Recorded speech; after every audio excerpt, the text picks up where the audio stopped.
like letting the music play while people are joining. Maybe we should do this, and I'll just sit here and do this the whole time.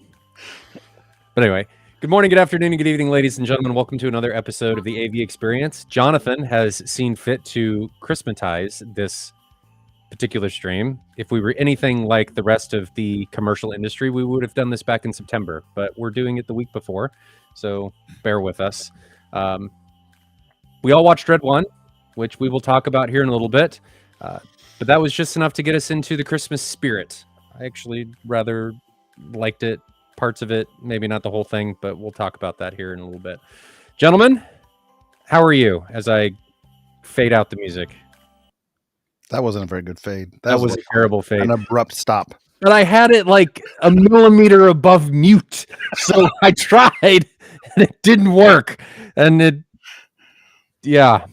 wasn't a very good fade. So anyway, how have you guys been? Go ahead, Bob. Did some family stuff this weekend. Went up to Jill's, my wife's family. Got to listen to the my favorite Christmas album on the way back. What's that? You got to elaborate. Oh, the Twisted Sister Christmas album. Is it Christmas music? Oh, yeah. I can't say there is any Christmas music that I like. The second track in the album is "Oh Come All Ye Faithful" to "We're Not Gonna Take It." It's amazing. I'd probably still hate it. Silver Bells is an incredible track on there too. I think the only Christmas music or music that is associated with Christmas is "In the Hall of the Mountain King." Oh, that I actually kind of enjoy. Everything else, no. What about some old Mariah Carey stuff that we grew up with? Or maybe you're younger than me, so maybe not. That's even worse. And the fact that she's doing the Christmas stuff for the football, which I think is she's going to do it for the Chiefs because the Chiefs play on Christmas, makes it even worse. Just no comedy Christmas albums. No. Diuper's Christmas album. I'll be the Grinch. It's fine. I'll be the Grinch. Huh? Anything else, Bob, aside from your Christmas bonanza and Twisted Sisters music? No, I mean, I had a related to the movie topics. I'll save it for later, but what does this do? There's a customized thing. What does that do? People said they weren't hearing the music. Oh, well, we all heard it, so you guys just weren't as cool as us. And that means they didn't hear my terrible mute. Miles, you may have not have heard it because it was on at the very beginning when I was going like this. So if you saw me doing this, you should have heard the music. If you didn't, I don't know. Yeah.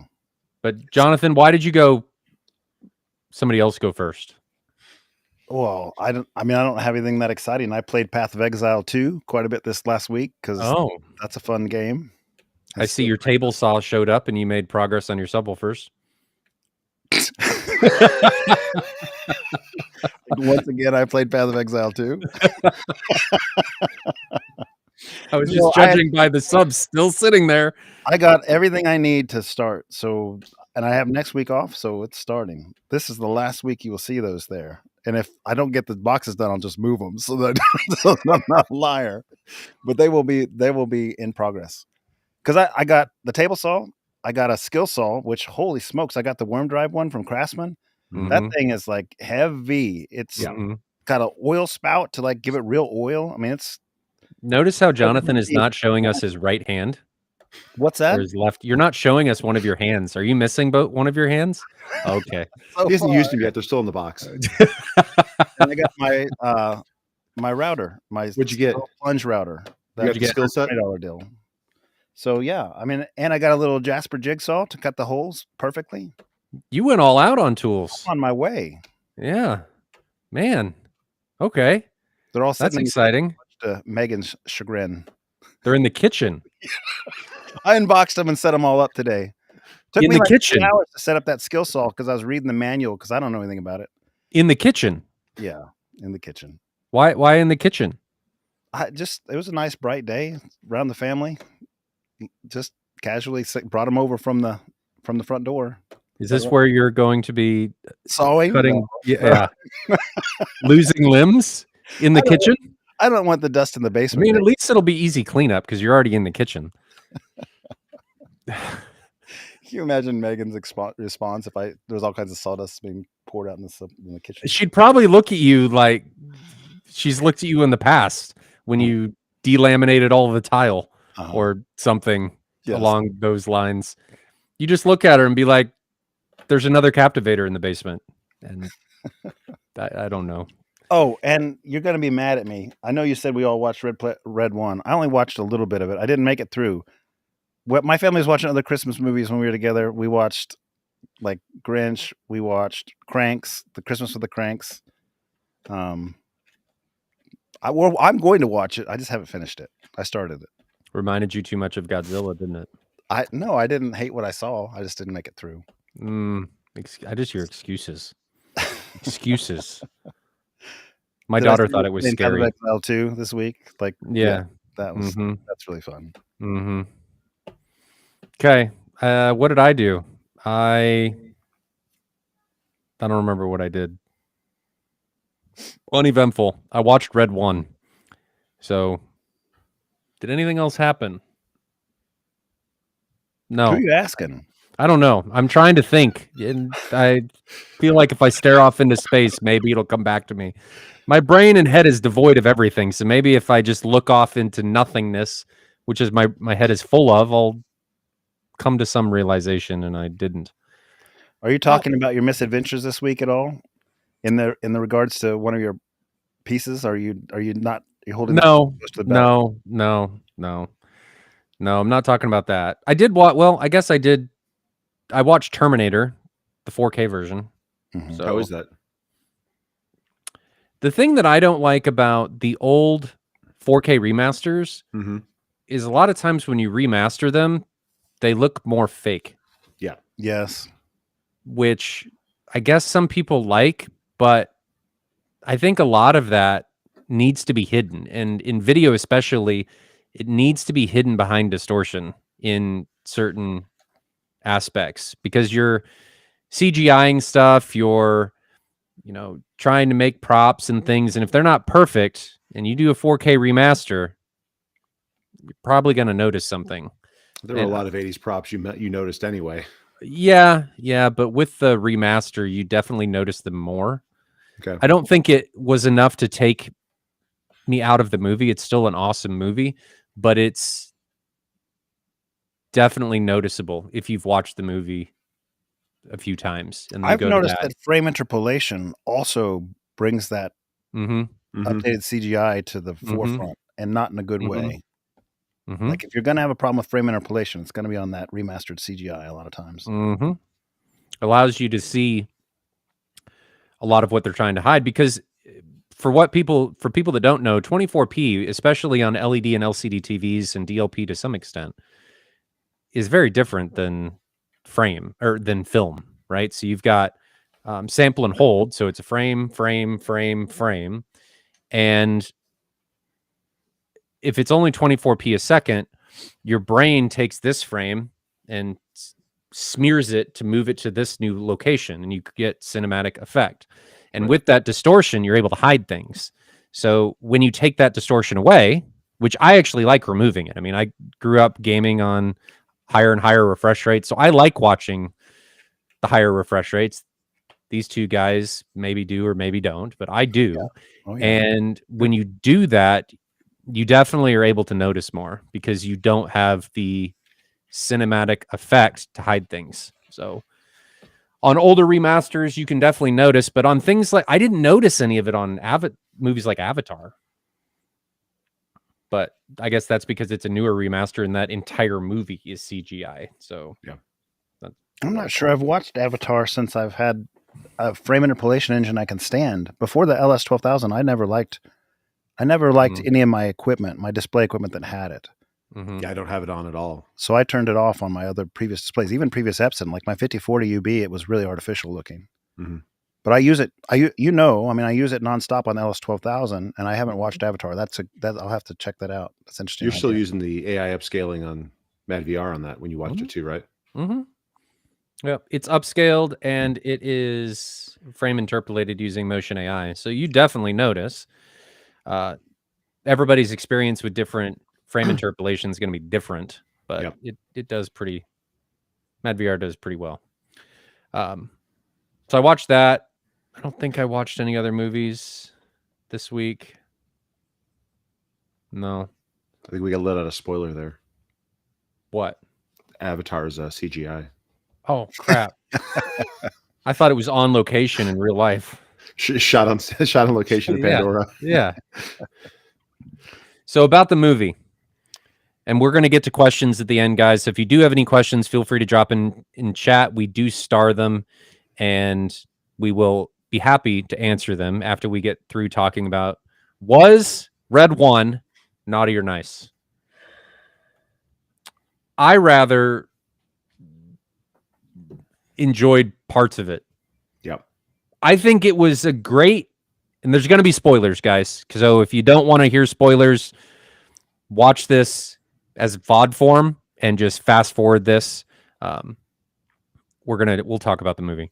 So I think it could have been done better. It was I liked the premise. Like it was something that I hadn't really experienced before or seen, or it was something different, which I really liked.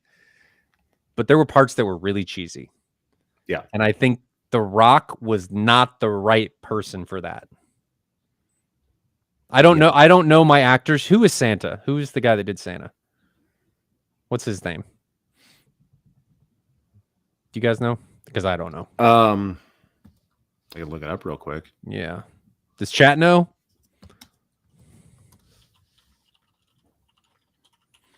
I think he did a great job. J.K. Simmons. Yeah. I liked his portrayal of what they were asking him to do. I think he did a great job. I don't know that any other character did a really phenomenal job. How's Chris Evans in the role? He's a pretty good actor, I think. I think it was okay. I don't know that it was his fault. I think a lot of it was just the cheesiness that everything was. Yeah. So I liked it. Parts of it. Will Bob? it be a family classic? Will you watch it again every year? No. Once and done? We'll probably watch it again, I'm sure, but it's not going to be something like Christmas Vacation or something. I mean, my wife was watching that, and I asked her why she was watching it, and then I found myself just pulled into it, watching Chevy Chase be stupid. So, no, it's not going to be one of those. My daughter thought it was scary. I thought it was PG-13 for reasons I didn't quite understand. I guess the cursing, but didn't need that. That was my problem with the movie. Like it could have been a great kids movie. Like I would have loved to watch it with my kids. It had the right level of humor for them, but there were a few like throwaway like sex lines.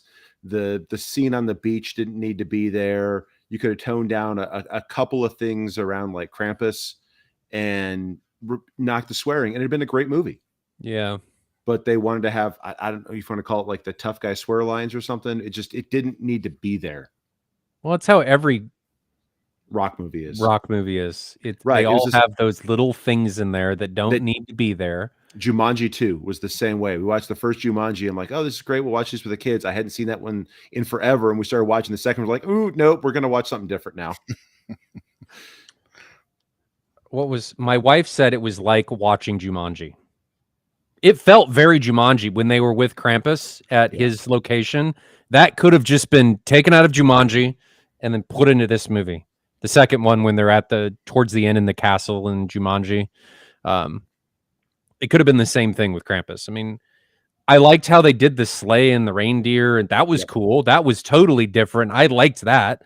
The whole portrayal of the North Pole was cool. It was different. I liked that the elf wasn't elves, it was mythical creatures, and then you had elf for protecting Santa and all I liked the premise. It just wasn't well executed. I actually even kind of like the whole like Jim Bro Santa thing. I mean, yes, the guy has to go to billions of houses. Yes, like he was a crazy fitness nut who spent his whole year working out to be in shape for Christmas, and he ate milk and cookies constantly because he had to burn calories. He had to burn 14 million calories on Christmas Eve. Yeah, it made the whole story makes sense because they put these things in there like this is how he does it. Yep. It's not No, the elves that were hard to there, believe. Like, I love the elves. Like that whole Christmas Eve scene was great with the elves like removing screws from a vent to get Santa in there quicker. Yes, it made Cleaning sense. up like a broken light that he stepped on, reloading the sleigh mid-flight to keep him going. Like that was cool. I liked that part. The universe was great. Execution Not so could have been better. Some of it was great. I really liked J.K. Simmons was solid in that movie. I think he was a great portrayal of, as he's called in the movie, Red or Nick. Whoever did the witch wasn't bad. I didn't mind her. She did a pretty good job. Krampus wasn't. I liked his portrayal of everything. But the main actors, The Rock and Chris Evans, they were good for parts of it, but it just wasn't. It could have been better in some other way. Chris Evans kind of took he was like Gru from Despicable Me in the beginning, but like a douchebag. Yeah. You know, like Yeah. the way he interacted with everyone, doing things that didn't even need to be done for just the sake of trying to make him look worse on screen. It was elevated pretty far, like lighting that. Why did he light that place on fire? To create a distraction so he could go in to plant the bug to learn where Santa's workshop was. Yeah, that was. Yeah, I guess. That was dumb. Looks like from the comments, people are saying kind of middle of the road. Miles says 7 out of 10. It was a 6 out of 10.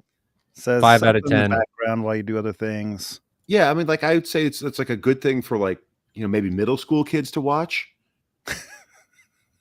Like that's kind of more the right age, but like my kids are 5 and 7. It was a little too much for that.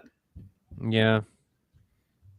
Premise great, execution not great. I give it a 6.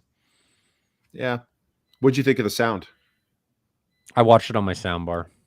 Did you really? Well, because today's my wife's birthday, so she wanted to do it she wanted to watch it in the living room because my daughter's been sick and she was in our bedroom watching something else or playing games. So we watched it in the living room. It was actually an Atmos. There was some solid bass in some of the sleigh scenes, some of the fight scenes. The fight scene at the end in the like the sleigh loading area actually had decent surround sound with some good Atmos effects. Okay. It wasn't like, the best. It wasn't like, something you're going to probably throw on the top of your demo reel, but it was a solid scene to enjoy with decent immersive audio. I got it on my Sonos soundbar. So, but it's the quality of the movie is like any kind of like mid-tier superhero genre movie. I mean, this could have been a DC movie, or a second-tier Marvel movie, and no one would have thought any different. Yeah, really, that's pretty high production quality. Then it was great production quality. Like the CGI was great. The whole CGI was good. Yeah, it was the worst part of the CGI was the snowmen. Yeah. They could have been done better. They didn't. I don't know. I didn't really like that whole thing. But the CGI, like the polar bear, Garcia, that was great. He looked great. Polar bear was good. The headless horseman in the beginning was was awesome. Yep. That was really well done with the horse and him coming in and then bringing the pumpkin. Yeah, it was great. I liked that. So there were elements of it that were fantastic, but it just, I could have looked back. I like that too. Santa going super. Yes. Whenever he said whatever he said in the sleigh. First time when he did the yell thing, that was awesome. Yeah. But The Rock really held that back. I feel like it needed somebody else. Vin Diesel would have been better. I think Vin Diesel, like if we look at the pacifier. Well, if you look at Riddick and stuff, I don't think he's bad cast in the correct role. Yeah. He probably would have been good. And it would have been cool, I think, to see somebody like Vin Diesel go from having a past on the naughty list and then coming out and he's like the commander for Santa. That would have been actually pretty cool. I too. thought that would have been cool, and Vin Diesel would have been a great portrayal of that. He was Riddick, and then now he's the commander for Santa, right? Universes combined. Could have worked. I mean, how old was the commander guy? 1,000 years old or something? 600+ years. Yeah, he's been doing Yeah. it forever. They didn't. I think no one seemed to age, but they were all mythical creatures. Yeah. Yeah. I thought Okay. Lucy Luce, like head of the magical society thing, was a little flat. I didn't understand that. What was the point of that?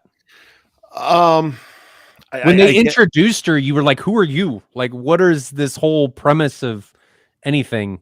I wish they would have connected the dots there a little bit more. You know, it's the mythical shield. I mean, like shield from the Avengers kind of thing. You know, the secret governmental or outside the government overseeing adventure. They've had him in. There's been similar things like that in all sorts of other movies. There have, but I just wish they would have kind of explained before they shoved it in there. She just kind of appeared without really a great explanation for why she was there. I don't know. I didn't really like the. Do you think they tried to mix too many genres? That was some of the Maybe. comments I had read online. Yeah, like her they tried to do role, too much, maybe. her role was it was entirely unnecessary. That whole part, it could have been handled internally by the elf guys. They could have done the whole thing. They didn't need. Well, but because it wasn't just the elf guys though. She was kind of like the overseeing, like I don't know if she was the head or whatever, just the operations manager of the overseeing group that would oversee like Krampus and Santa Claus and probably the Easter Bunny and the Headless Horseman and all the things that fell outside of that portrait or the preview of the North Pole. I'm really going into this like this, but yes. But it felt like at the beginning it was more of the government being involved with the F-22s in the hangar and stuff, and then all of a sudden it transitioned from that to. Well, I think that was because they were saying that that Santa was like not so secret because all the governments knew about Santa and they worked with. But whatever just make it the government. I thought it was unnecessary. Well, because it's international, you can't have one government have purview over Santa. He takes care of all the children of the world. Unnecessary. I docked its score. I saw a funny little article about Santa, and someone had done the calculations of how many times Santa would have to poop on his trip around the world. Given the number of calories that he ate, the intake of the cookies, and how often that would lead to bowel movements. Yeah, it was something like 2 million times that he would have on Christmas Eve night by calorie count alone. If he had like one cookie and one sip of milk at every house. I'm just imagining now. Maybe Santa's more efficient in converting. Well, he's got the magic to compress it, so I mean, maybe there's just some sort of dense pelletization thing later. Yeah. Wow, we're really taking this. I like pelletization. Well, I mean, the Rock had the shrink ray bracelet or the grow ray bracelet. Yeah. For the cars, I like the Rock and Sock and Robots. It was kind of a it was a fun little gag. I liked. They explained everything about how everything was working. I really liked that he was using toys as weapons. That was cool. Yeah. So I liked that. I didn't quite love the Ant-Man fighting style. Yeah, what was that? I don't know. That was weird. That was really weird. They needed something to make him look like a superhero, I guess. I wish they would have done that, and that was his normal size, and they explained that, and like, this is how I normally am, and he was just big. That would have actually been pretty cool. It would have made sense if he had spent half the movie at like 4 feet tall, but the Rock wouldn't be in a movie where he's not the biggest guy in every scene. Yeah. No. Okay, Jonathan, what did you think of the movie? I'm only like 10 minutes in. Failure. Cheats by going to get Black Swans at Salvation Army for all of our theater $5,000, $10,000, $100,000 things, and now he won't watch the movie, and it's just why are you even on this stream? Why are you even on these podcasts? I don't know. Worthless. All right, so we're gonna do Riddick for our next movie. That doesn't sound very Christmassy. Let's stick with the theme. We're watching it fine. Okay, so 'Cause I want Christmas. to watch it with my family. Like I would actually like to. I'm going to try to watch this Red One with my family, or at least the older ones. Okay, so Christmas for next week. What are we going to watch? Give me something. Chat.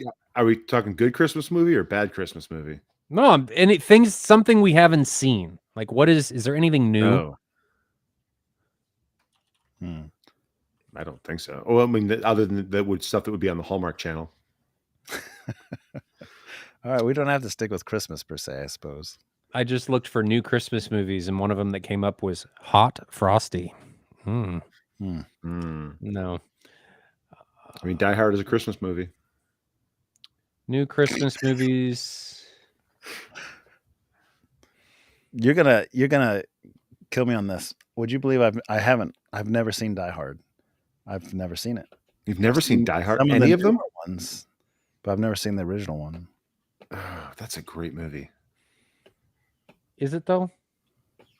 For that style of like action flick, yeah, that's a great movie. I'm looking at a Christmas movie list, and somebody has Air Bud as a Christmas movie I feel like my kids have watched that one. on Christmas. I- I mean, my kids. I've watched Air Not Bud, for but Christmas. Yeah, I don't see it being a Christmas movie. I'm not sure I've seen it. I think I've just watched them watch it. Maybe one of them is. I think there is a Christmas version of it. Doesn't Batman Returns take place over Christmas? I mean, Lethal Weapon does.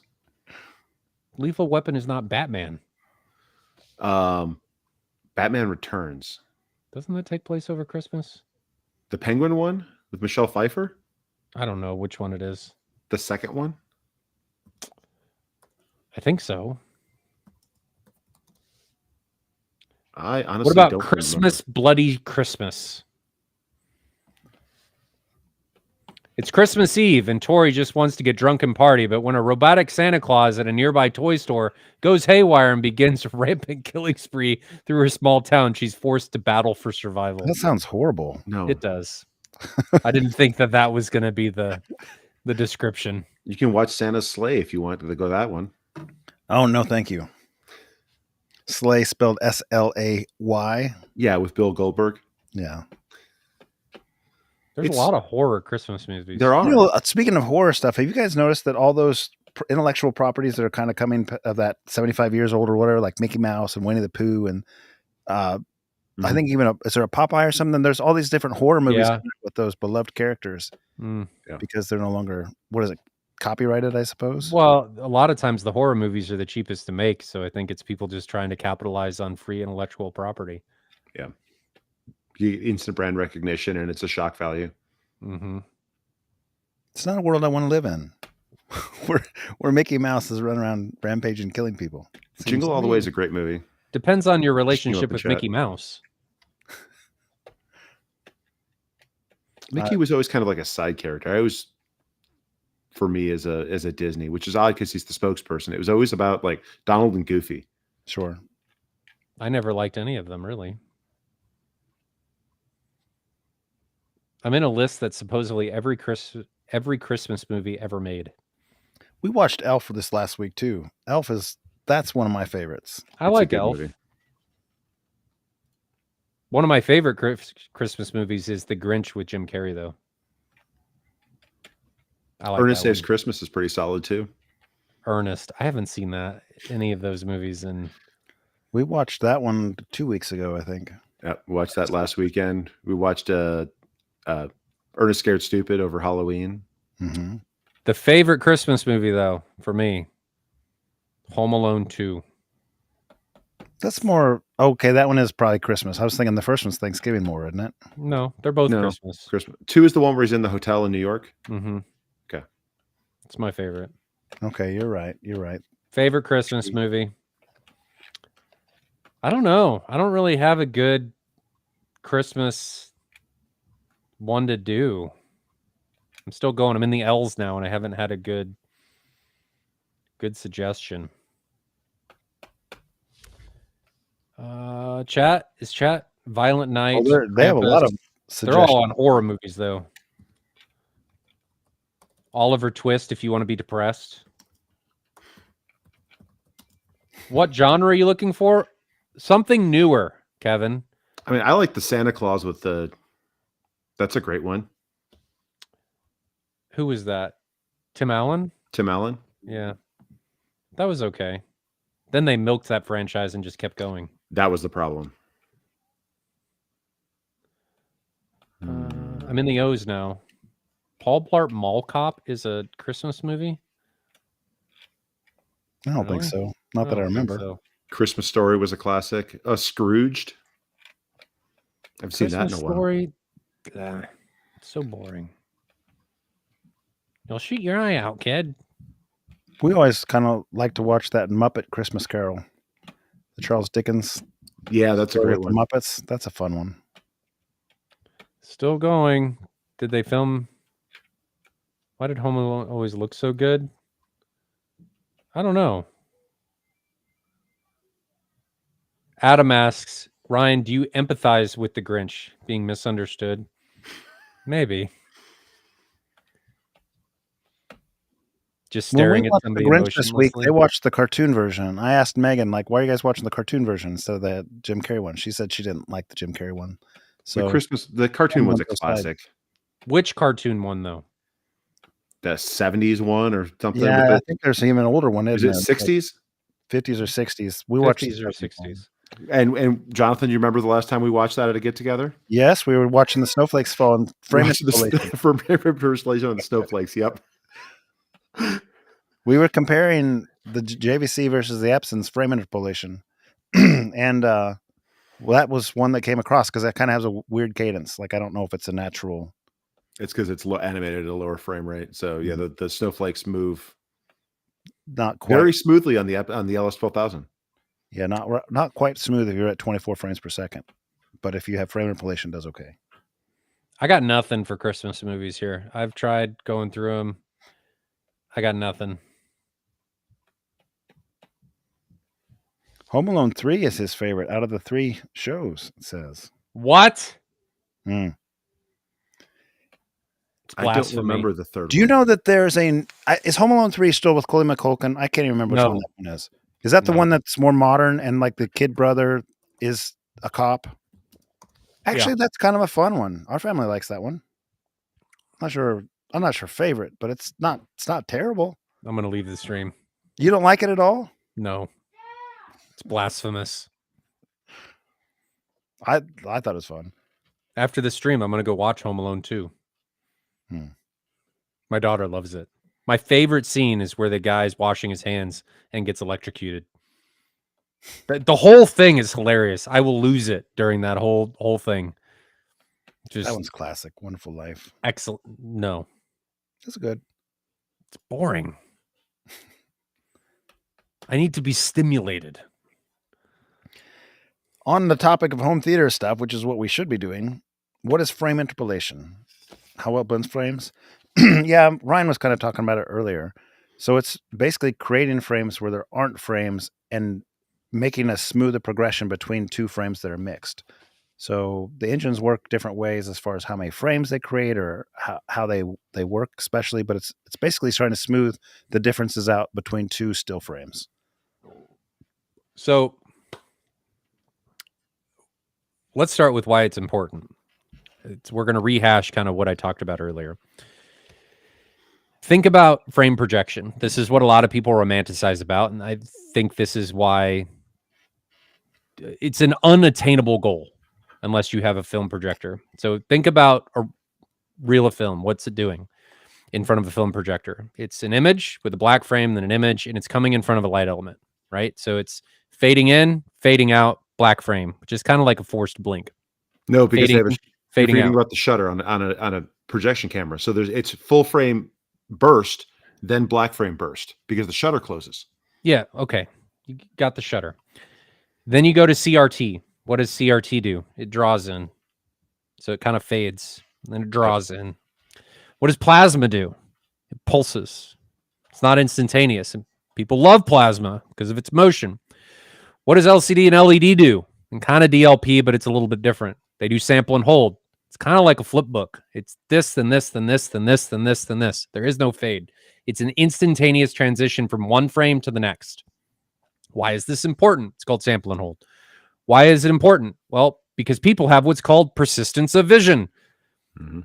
If you look at something and then you look at something else, your brain momentarily holds on to the previous thing you looked at. So if you imagine you have two images, and you can do this by holding two things up, and you look at one and then you look at the other one, you drag the first one you looked at into the other one, right? So you smear it. If you think about and look at 24p content, you don't realize that you see a level of distortion. And that distortion is your brain creating that smear.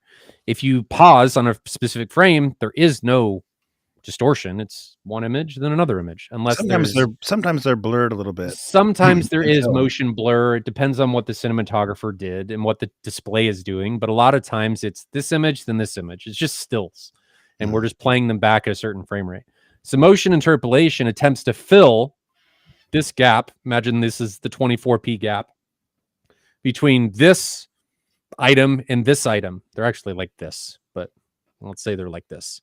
That this is my hand on one frame and this is my hand on another frame.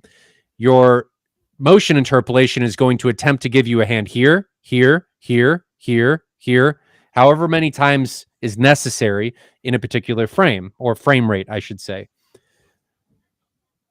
People don't like that it potentially makes it look too real. People don't like that it can and does create potential artifacts, because you're kind of guessing, or the interpolation software is kind of guessing at, well, what pixel do I move and where do I move it? Because it doesn't have a script to know that this pixel is going to go from here to here, or need to go from here to here.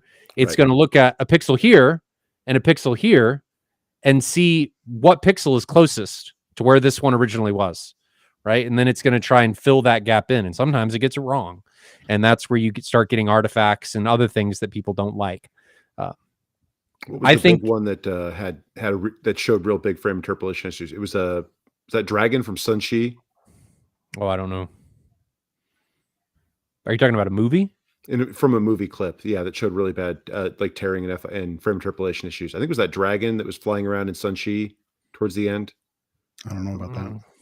Don't know. But it's a misunderstood thing in the industry. I think it was and this is a personal opinion. I don't have an answer to this, but I think it was originally created to try and get us back to film. Because film does not look like 24p that we have now. It looks very different. Well, the other issue is that with the refresh rate on panels, they can't change pixels fast enough. At least the early LED panels couldn't change pixels fast enough. So you had some ghosting image issues and things like that. So if you blend the frames together and give them time to change, then you lose some of that, ghosting. And Well, you had blurring. black frame insertion. Right, but you still needed something to change them over. So if it's not here and it's not here, you don't ghost here. You're guessing, but you have to. But the engine still has to guess that it's moving the path that it's moving. So It does. circular motion looks weird. So if something took a circular path, Nope, but it that's not what I meant. moved it linearly, that's why it looks weird a lot of times. Black frame insertion is like torture for me. On OLEDs, it's awful. I cannot use it. I don't like it. It's like a strobe light to me. Yeah, I'm not a fan of it. I know what they're trying to do, because it does help the image, but I don't like the implementation. So that's there's some motion interesting interpolation. discussions on that type of topic. You did a good overview on the different technologies. I remember kind of reading about this years ago, in the sense of like 24 frames per second on film looks reasonably smooth. I mean, it's kind of at that metering where it's cross the line and being acceptable in most people's eyes.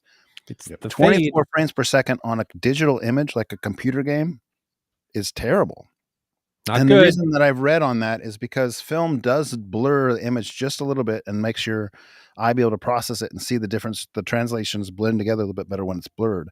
Whereas a computer game, if it's a static image at 24 frames per second, it's like static, and there's no blur there, and your brain disconnects and doesn't work for human eyes typically. Like, it's not as comfortable to watch 24 frames per second still images that are very crystal clear as it is that are slightly blurred.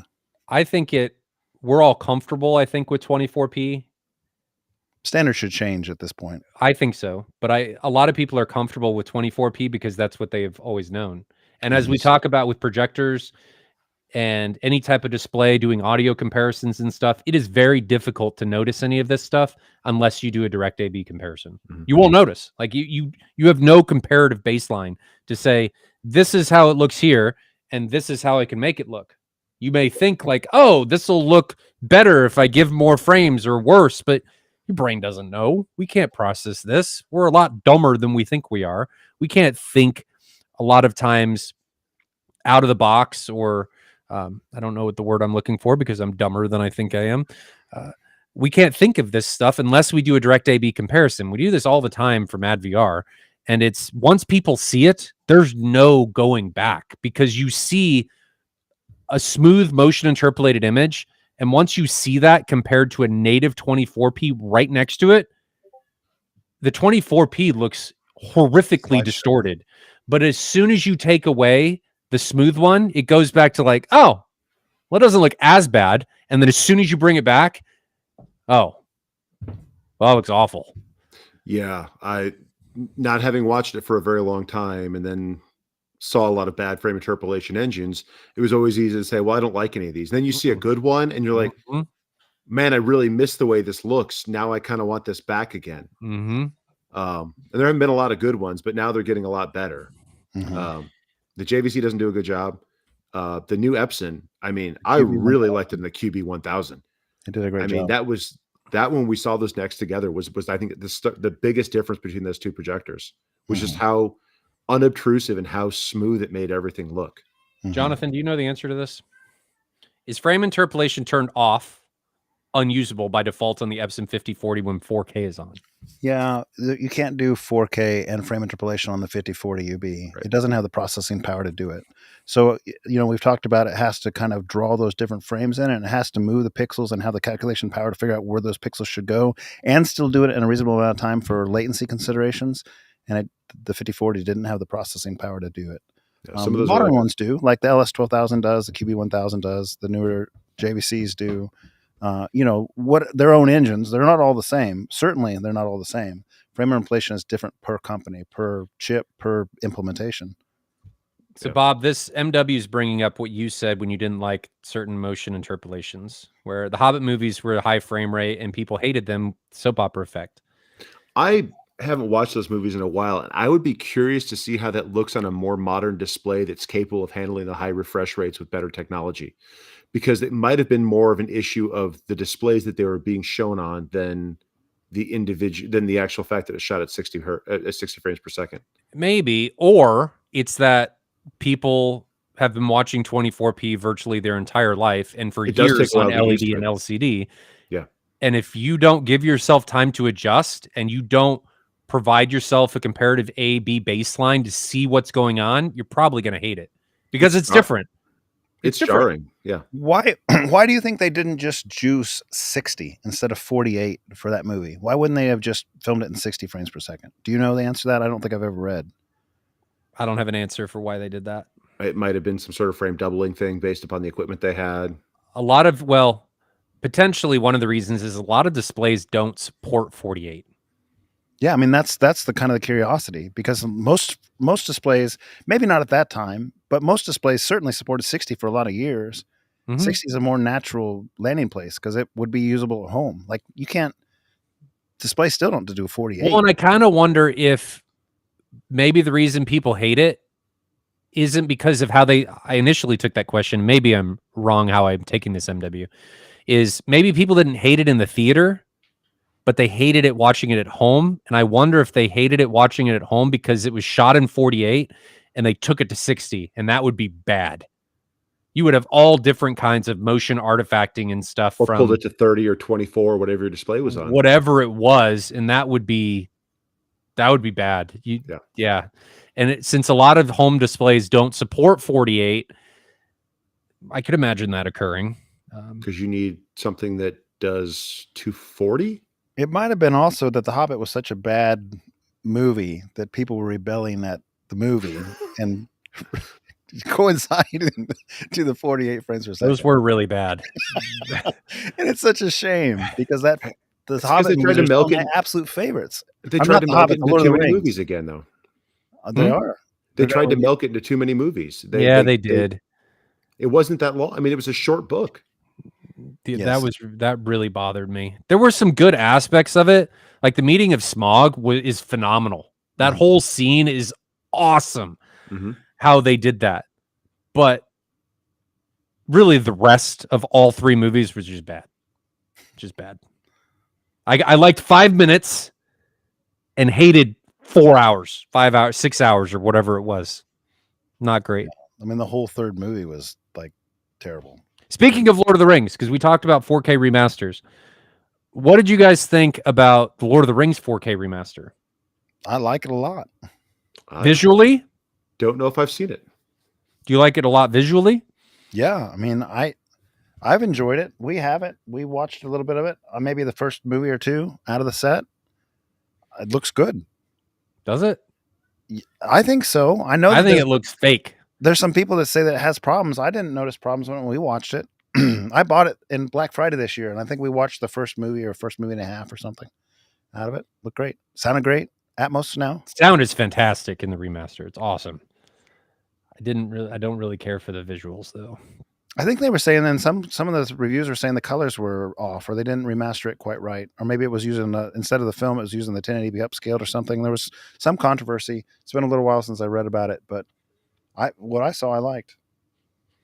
I'll have to check it out. I haven't done that yet. I've got a lot of stuff on the watch list. Kind of waiting for the kids to get like a little bit older and then dive into some of those things. We got a Yeah. super chat from Planet Hulk. Will there be an M-Wave 2025? Thank No. you, Planet Hulk. Appreciate that. There will not be one in 2025. The goal is 26. Goal is 26. And that's been the goal for several months. There's a lot that needs to be done. So 26 is what we're shooting for. And there's things that are going to change. We're trying to get other organizations involved to make it bigger, to make the education piece a much more foundational part of it. The demo rooms are great, but I think it's much more important to give people that come a takeaway that they can use to put into their own spaces. So seeing gear is cool, but it's tough to put a lot of that gear into practice. So we want to make the education part a bigger part. And I'd like to do active demonstrations and stuff that we just need time to plan and figure out and get some things foundationally in the right space. And Bob has left us. I'm going to rewind the chat a little bit here. Ty says, frame interpolation always attempts to fix jitter. It can try to fix jitter. I personally don't think it does a great job at that. I think it's still, in my experience with my displays, always, in my experience, best to play with the native source contrast. Native hertz rate. Like match your display hertz rate with the source rate. And that seems What are we talking about with jitter? 3-2 pull down. Oh, yeah. 60. Say you have your source at 60 frames per second and the source was 24 frames per second. And does frame interpolation fix that? It can help, but I still think there's little glitches that happen from time to time. Not as hardcore as if you didn't have frame interpolation on, but still noticeable if you're being a purist about it. It depends on how the frame interpolation is being done. If it's duplicating frames and doing frame interpolation and creating things on its own, then you can have some problems in that, because depending on how it's done, it can just get off eventually. But if you're interpolating all of them, I don't see how it could be off. There's people that say that they do it.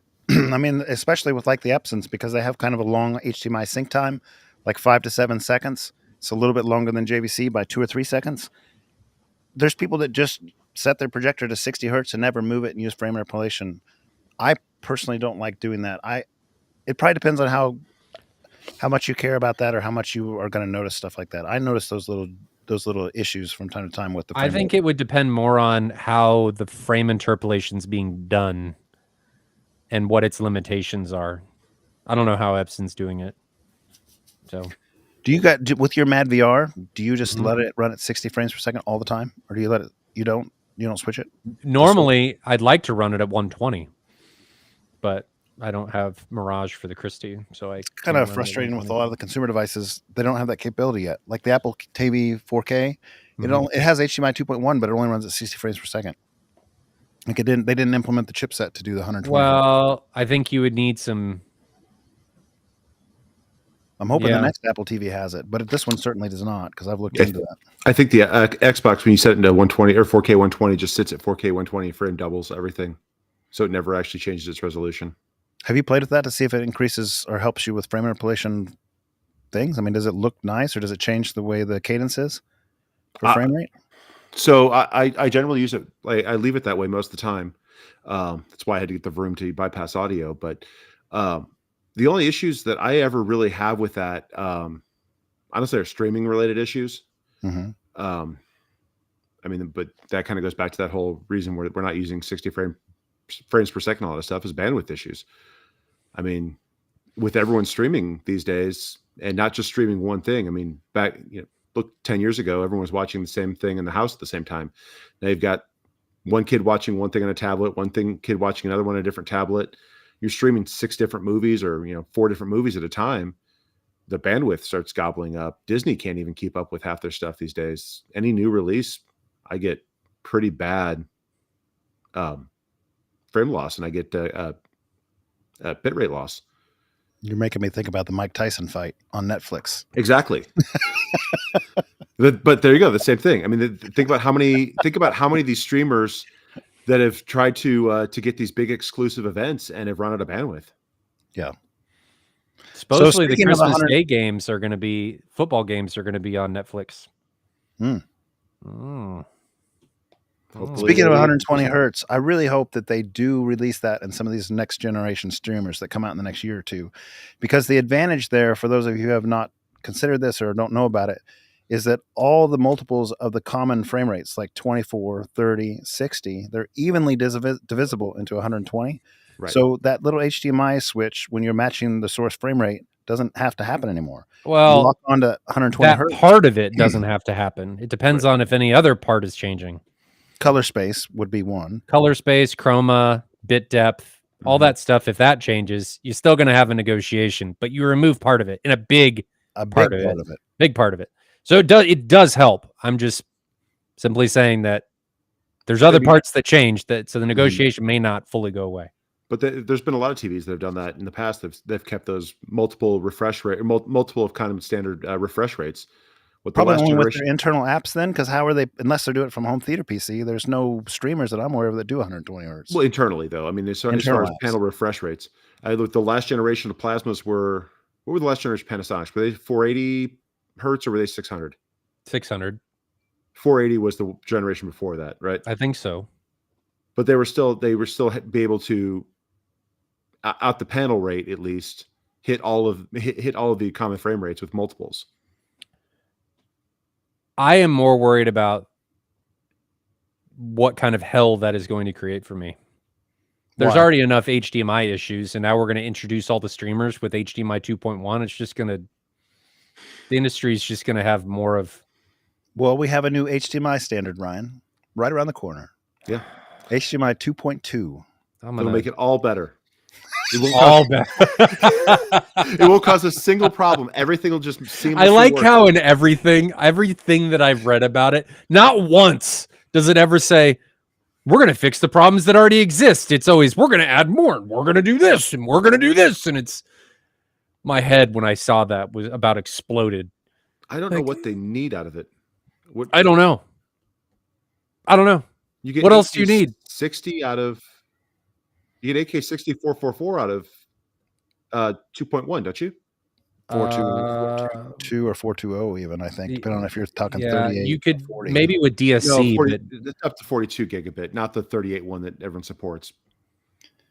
So I don't know. They are missing 8K6444. That's not possible. And I'm not even sure.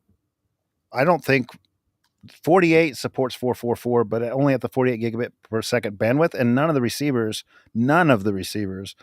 support 48. They all support 40 as far as I know. The JVC supports 48. You can feed it that right out of the PC. Yeah, but you got to have it. I mean, yeah, you'd have to bypass your receiver. Correct. Which means no one's more complicated signal chain. I love it. No, I Nah. run one HDMI output goes to the projector, the other one goes to the processor. No on-screen GUI. Wah wah. I like my on-screen GUIs. I just hate this whole premise. I don't have an on-screen GUI anyway. I just hate this whole thing. I remember seeing that and just staring at my screen. Started banging your head on the table. Because the industry doesn't even understand HDMI now, and we're just going to make it even more complex. Why? What is the premise behind it? Is it better? Are they trying to sell as better digital copyright protection again? I think what they're doing is they're just selling it and they're creating it so that they can sell more devices. When the announcement came out, they did not have the specifics specified. It was hold and we'll tell you. So no one really knows yet, as far as I know. But I think the whole announcement is just built around and based around the market has been saturated with HDMI 2.1 devices, so now we got to increase it so that we can sell more devices. More devices, because HDMI 2.2 is better. Wah, wah. And now we're going to have more incompatibility in cables and all this other crap. Tell us how you really feel. You can tell that I love this. I just love it. Anyway. More bandwidth. Well, there actually comes a point though where they can increase that all they want, but if it's not making life better or making a serious difference on the display, it's not really going to be a driving motivator. For instance, we already can support 8K, 60 frames per second, 420, right, or 422, whatever it is. There's not any content that's there. So what's going to push my YouTube, man? YouTube. That's it. That's basically it. And then again, your streamers don't support it. Like the best consumer streamer, Apple TV, doesn't support 8K. Gotta use your PC. Hook it right up to the projector. PC. But I mean, who has 8K displays? They threw a handful of those TVs out there that never really went anywhere, and the JVC projectors. And they're not even really truly 8K. They're eShift, right? They're eShift, but they're a full eShift. It does look better, but again, how much is that just because YouTube compression on the 4K stream that makes the 8K stream look better? Probably all of it. Now, if you see the native 8K demo content on it looks gorgeous. NZ900, it looks beautiful, but you've got to get closer to it. But is that just because, I mean, we're not looking at the reference of either of those. I mean, who knows? That could have been for any number of reasons. But if you back playing up, devil's advocate here, but you back up 10 feet or 15 feet, you can't tell the difference. It's how close you sit to it. Now, if you sit 10 feet from a 160-inch screen, you might get some benefit from that. If you sit like everyone else does, 10 feet away from a 77-inch or 75-inch TV on the wall, you can't tell the difference. Yeah. MW says, why don't they just go with USB 4 or Thunderbolt 4? What's the bandwidth of USB 4? USB 4 bandwidth. Why don't they do Thunderbolt 5? I don't think those have the range on USB those 4 has standards, 40 gigabit per second, which is Thunderbolt 5 is like absurdly high now. Right, but does it have range though for that standard? Is it like a meter or 2 meter? HDMI doesn't have the range. Yeah, you get 7 meters on copper on HDMI. Oh, 7 meters at like HDMI 1.4. No, I have a 7 meter copper one that I run 48 gigabit through. That's stretching it, man. If you get it, it's you. But are you doing that on the Xbox? No, I'm doing that from the PC to the JVC. What's your chroma and bit depth though? That's 80. That's 4K 60 444. The maximum that'll supply. You got a unicorn of a cable, because usually what happens there is it just goes and doesn't work. It's whatever that it might be 5 meter. I don't know. But it's one of those big thick things that you can't bend at all. Well, there's your reason, because there's your reason, because you got nice thick copper in there. Exactly. That is the reason. But you can't overcome it with the too thick a copper. There's an actual. That is the longest one they sell. They don't sell a longer one than that. Exactly. It's around 20 foot, which is the maximum anybody sells, as far as I know. Maybe 21 foot, something in that. Yeah, there was this like 6 or 7 meter cable. My biggest question is why don't we just use DisplayPort? I don't know what. Because nobody makes money on DisplayPort. It's open standard. HDMI, you have to pay royalties. There's your answer right there. But again, for the majority of the consumer devices, no one. Uh-oh, we lost Bob. We lost Bob for a second. For the majority of, and then we lost you. Yeah. Majority of people, how far away is their display from their streaming device? And for most people, Like 9 feet. No, for most people, the streaming device is integrated into their display. Oh, It's a tablet, it's a phone, it's a TV. They don't have. Did you- They have to go 0 feet. So back to what you just said, Jonathan, about open source or open architecture. Standard. There's no royalties with HDMI. Did you know to even get the spec for HDMI, you have to pay multiple thousands of dollars to the HDMI Alliance? Oh, is there any kind of like pirate schematic you might be able to Oh, find? I don't know. I didn't. Maybe. I don't know. Anyway, that was infuriating, but get off that topic. Yeah, DisplayPort would have been great. I like that the commercial side of the industry doesn't even use HDMI. They use SDI. Mhm. So they're like, what is this plebeian nonsense? I'm not going to get on this. We're going to use the stuff that actually works. Does And that commercial side even have any copyright protection in it, or is it all stripped out to have better performance? Since they have like I don't copyright know. masters and stuff, I don't know either. I think I it's a locked ecosystem. right? So I'd assume there's nothing like HDCP can just go fall off a cliff and just keep falling. It'll never hit the bottom. I don't care. That thing, that part of the spec, just you guys can tell that I love HDMI. I mean, it's been forever. Well thought out, well integrated piece of the industry. Just ever since we've had any distributed digital media, everyone's always been, we've got to stop the copywriters, the pirators, because they're going to ruin everything. So I remember back on my Apple IIe, I had to use Copy 2 Plus for certain discs because they purposely write bad sectors into it. And if you didn't do a bit copy on the 5 1/4 floppy drives, it didn't work right. Mm-hmm. So MW asks, can you tell the difference between 10 and 12-bit color? I think Sound United says you can't, or at least I've heard them say you can't, which is why they went with the 40 gigabit per second standard. I'm not sure that's absolutely true. But I think there also is no one masters in that anyway, so that would be the other difference. There's a limit at some point that you're not mastering in 12-bit.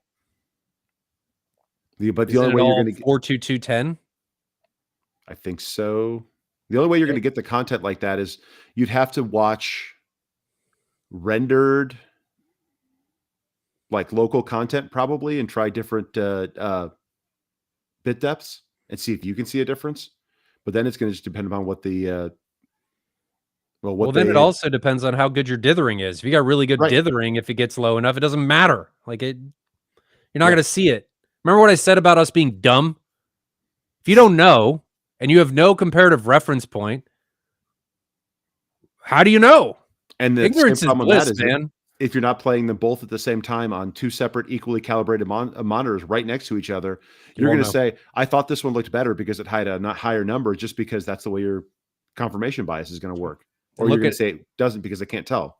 MW out here saying SDI cannot support 4K 60 at 12-bit, and I think definitely not 120. They probably don't because they recognize that it doesn't matter. And why are we chasing these ridiculous refresh rates and resolutions when it doesn't matter? The only reason I want 120 is because the reduction in HDMI negotiation sync time. That's what that does for me. I'm not chasing it because of buttery smoothness. But it happens in the residential market because it's an overlap with the gaming side. Yeah, I get that, but I'm just saying that they're pushing these displays historically because if you walk into Best Buy, the 8K stuff, when that was really rolling out, it wasn't about gaming. It was about more resolution, even when there's no content. But the gamers, I unfortunately, have been the ones who push a lot of the technology forward because they always want the latest and greatest. If everyone was, I mean, think about any one of your parents. Do your parents care whether or not your display is 30 hertz or 60 hertz or even does anything? Does it put up a movie? The majority of people we know, not just our parents, the majority of people we know don't care. Right. Really. Does it show the Chiefs and does it show the Hallmark Channel? I mean, other than that, my mom doesn't care about a TV. Yep. Although I have a funny little story about this. My mom doesn't care about a TV, just as you said, but we went into I think it was Costco or Sam's, I don't remember which one, together. and we walked by the OLED, and she's an artist by trade. Like she's Yeah. an artist by trade. She stopped in front of the OLED. This is years ago. And she's like, wow, that picture looks really nice. She's never cared about a TV in her life, but she noticed that there was something really pretty about that OLED. My grandfather Oh, did the same boy. thing about our OLED. Mhm. Every time he'd come over, it's a really good picture. Now, maybe he would have said that about any TV that was hanging up there because he was trying, I don't know, because he was trying to be nice or not. I don't know. So Kevin says that Dolby Vision mastering is 12-bit, and he's right. So Dolby Vision's supposedly 12-bit, but is it actually 12-bit or is it just in a 12-bit container? Are there zeros? We'll never know because nobody knows anything about what Dolby's doing on the inside. Should we get off this HDMI? Yeah, and for people in chat, we're starring a bunch of your comments we're not talking about Yes. so far. We just don't. We're trying to keep on topic. Like if we talked about every question that we're going to address at the time, it would be very disjointed, as if it's not already right now. But we will get to your comments that we think are worth discussing. And then we'll derail and go right back to HDMI.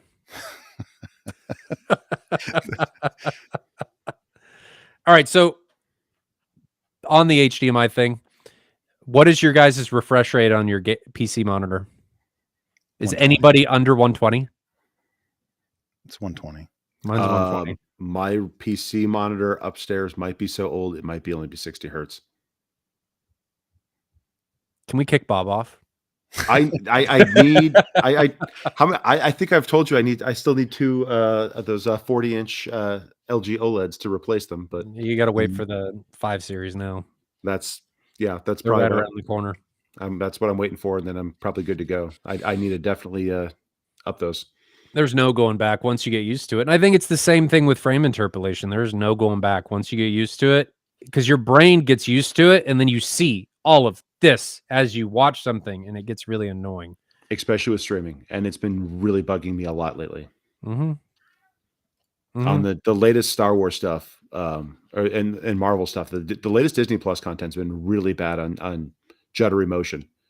How is that? And Skeleton Crew. Have they been good? Agatha was not. Skeleton Crew, I liked the first 3 episodes.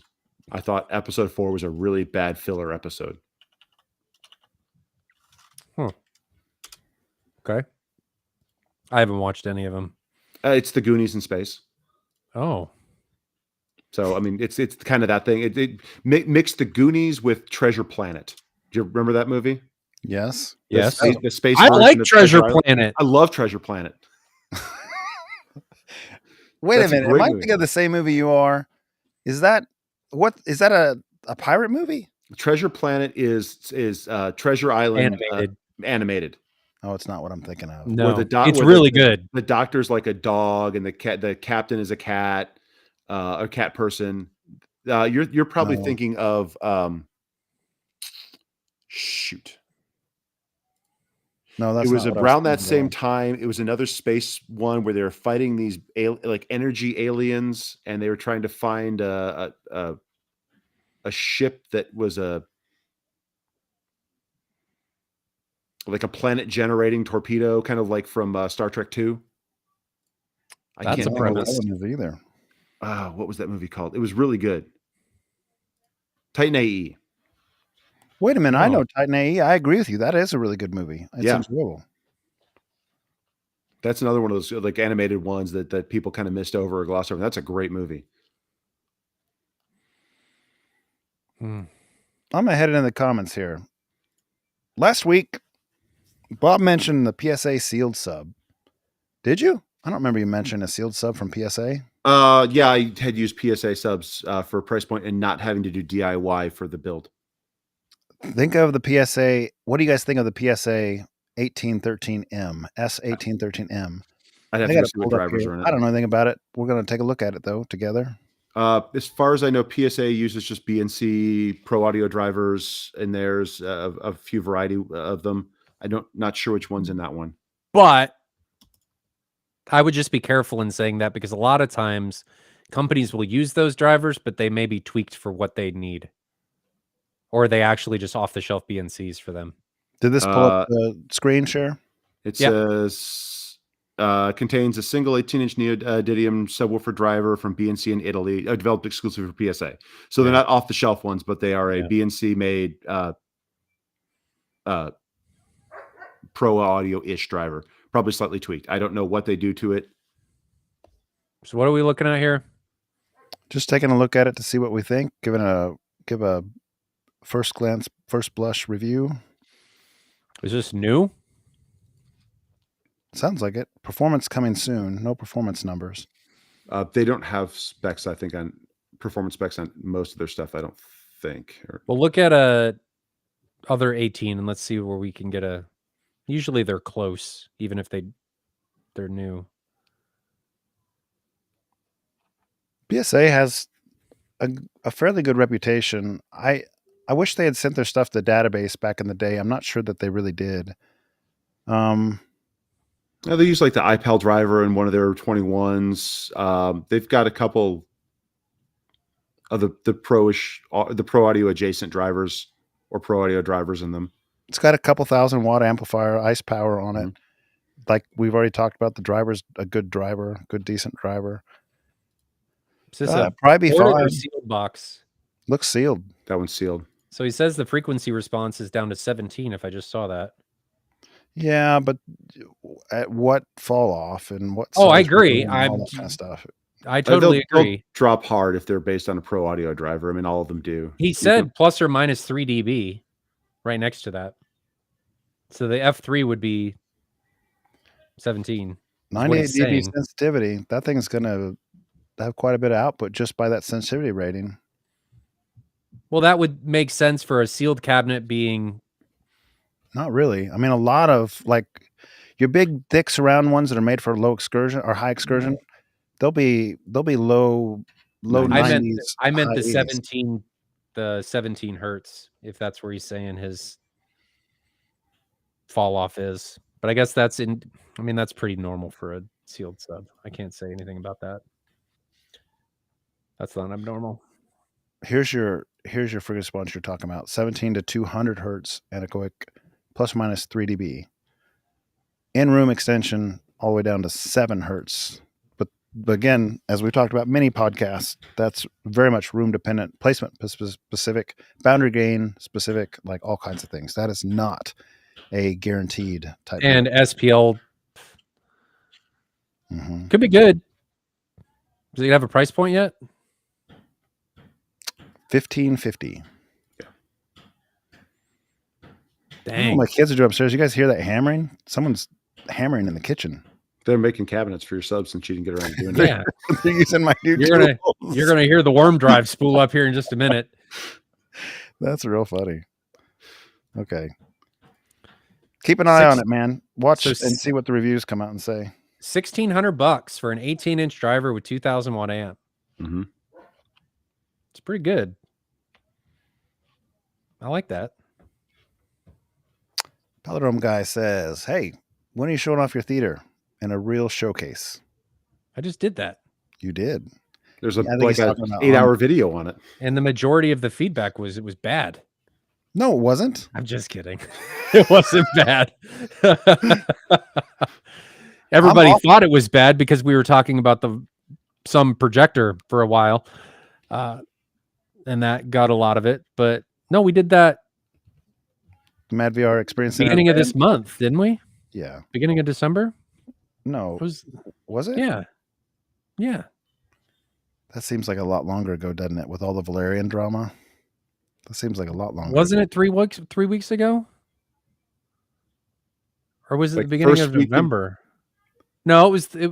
I don't even remember now. It had to be in November, didn't it? I don't know. Probably. Mad VR grand opening. People are going to question, like, how much do these guys really know about AV if we can't even remember when this happened? Everything kind of November 23rd is when you did it. So weekend before Thanksgiving, yeah. Yeah. So back to HDMI, because that's where we want to be. And I'll go back to this question. I just didn't want to forget because I saw it. MW says, Ryan, the larger the screen, the more motion interpolation matters as the physical distance between each frame is bigger. I had actually never thought about that. And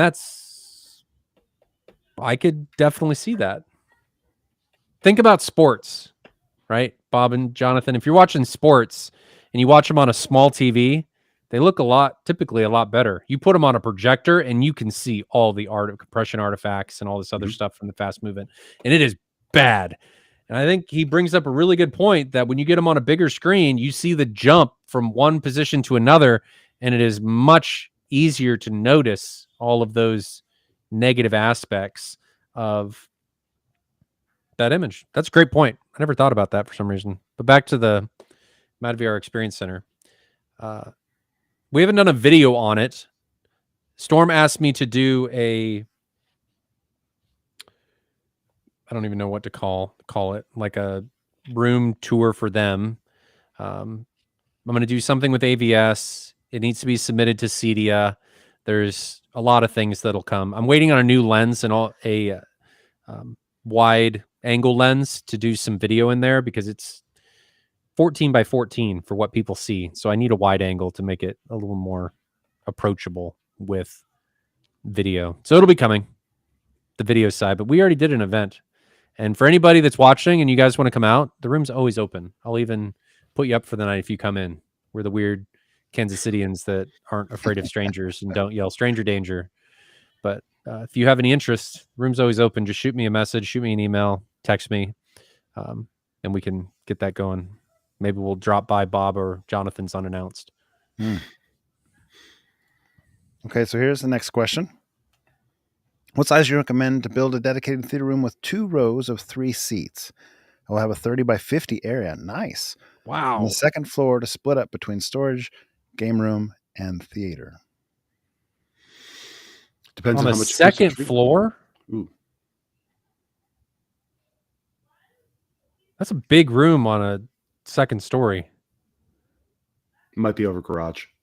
Maybe. Commercial That's building true. of some sort, too. Maybe. Yeah, Steel- over steel a 3 or house or 4 car something? garage. That's a kind of about that size. Okay. What would you guys do? So he has 3 rooms: storage, game room, and theater. I always question why you want a game room and a theater. Why not have your game room be the theater? Because maybe Well, he's if got you want arcade pool- if cabinets. yeah, pinballs, arcade cabinets, pool table. That's what I did. That's what I did, and I don't like having it in the same space because it screws up your theater. Sure.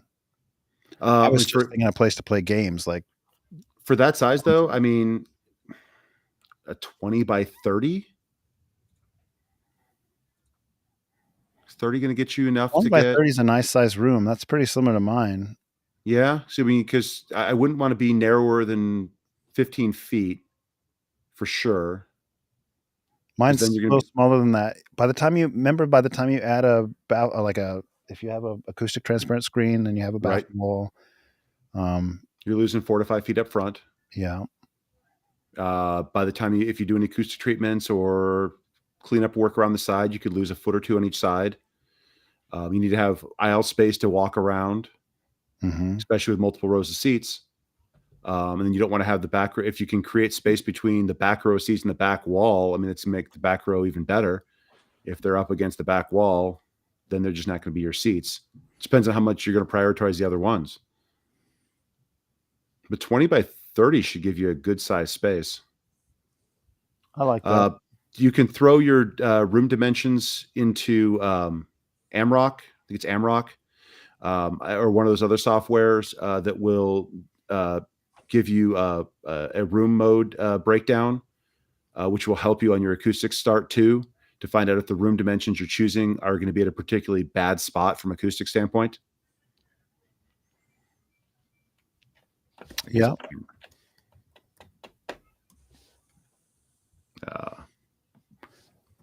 My room in the front is 18 foot wide, and then it gets larger by like 2 different area opening up dimensions. And I think 20 would be great because where I'm sitting, it's probably about 22 to 23 foot wide, and I'm against this wall. Mhm. I think 20 foot without having this computer desk here would be perfectly fine. 18 foot's probably perfectly fine, but like having that extra space, anytime you can have that extra space in there, the speakers will resolve a little better, a little easier. There you go. Look, we got an illustration here. Make you big. That's what I would do. Put that back Make up there them big. again. I do that. Your numbers can't be read. So theater 20 feet wide, 30 feet long. And then the game room and storage area. I'd probably make the storage area like 15 or 10 feet wide. And then the game room 20 feet wide. And then the game room 30 feet long. That's what I would do. My room is, I think all of our rooms are almost 30 feet long. Mine's 28 feet long. I'm 43 right now, but I'm Well, cutting screw it down you, to Bob. 20. I didn't ask you. I'm cutting it down to 24, 25 foot. So my room is 28 feet long and 16 feet wide. Mm-hmm. So 30 feet, that's great. I would encourage you not to use all of that space visibly. Yeah. Use a lot of that for acoustics. Mm-hmm. And I would also encourage you to think about, do you need 3 rows or 2 rows? 2 rows, he says. 2 rows. Do you need 2 rows? Are you designing for the 1%? Who's going to use it 99% of the time?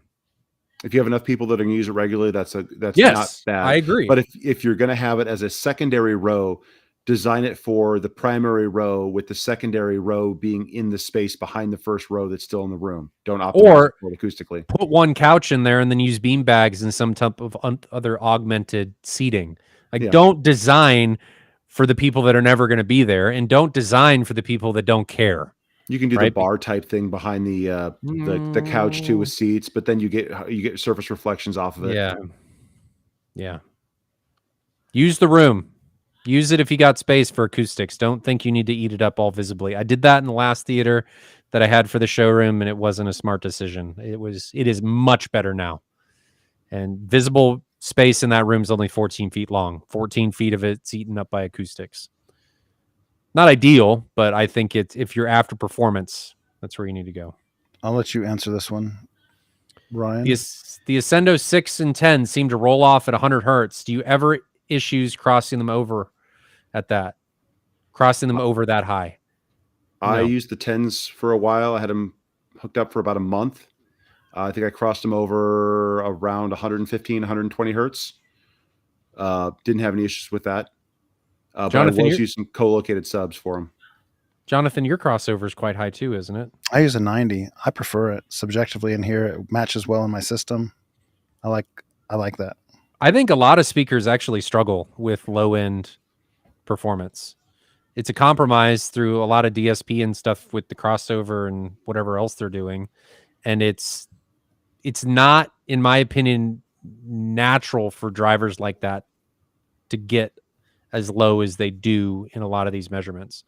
So from what I understand and talking to Jeffrey, he does that because that's what the driver naturally wants to do. Mm-hmm. He just lets it do what it naturally wants to do and then supports it using a subwoofer. So, I mean, I've got in the MadVR Experience Center, it's all 12s.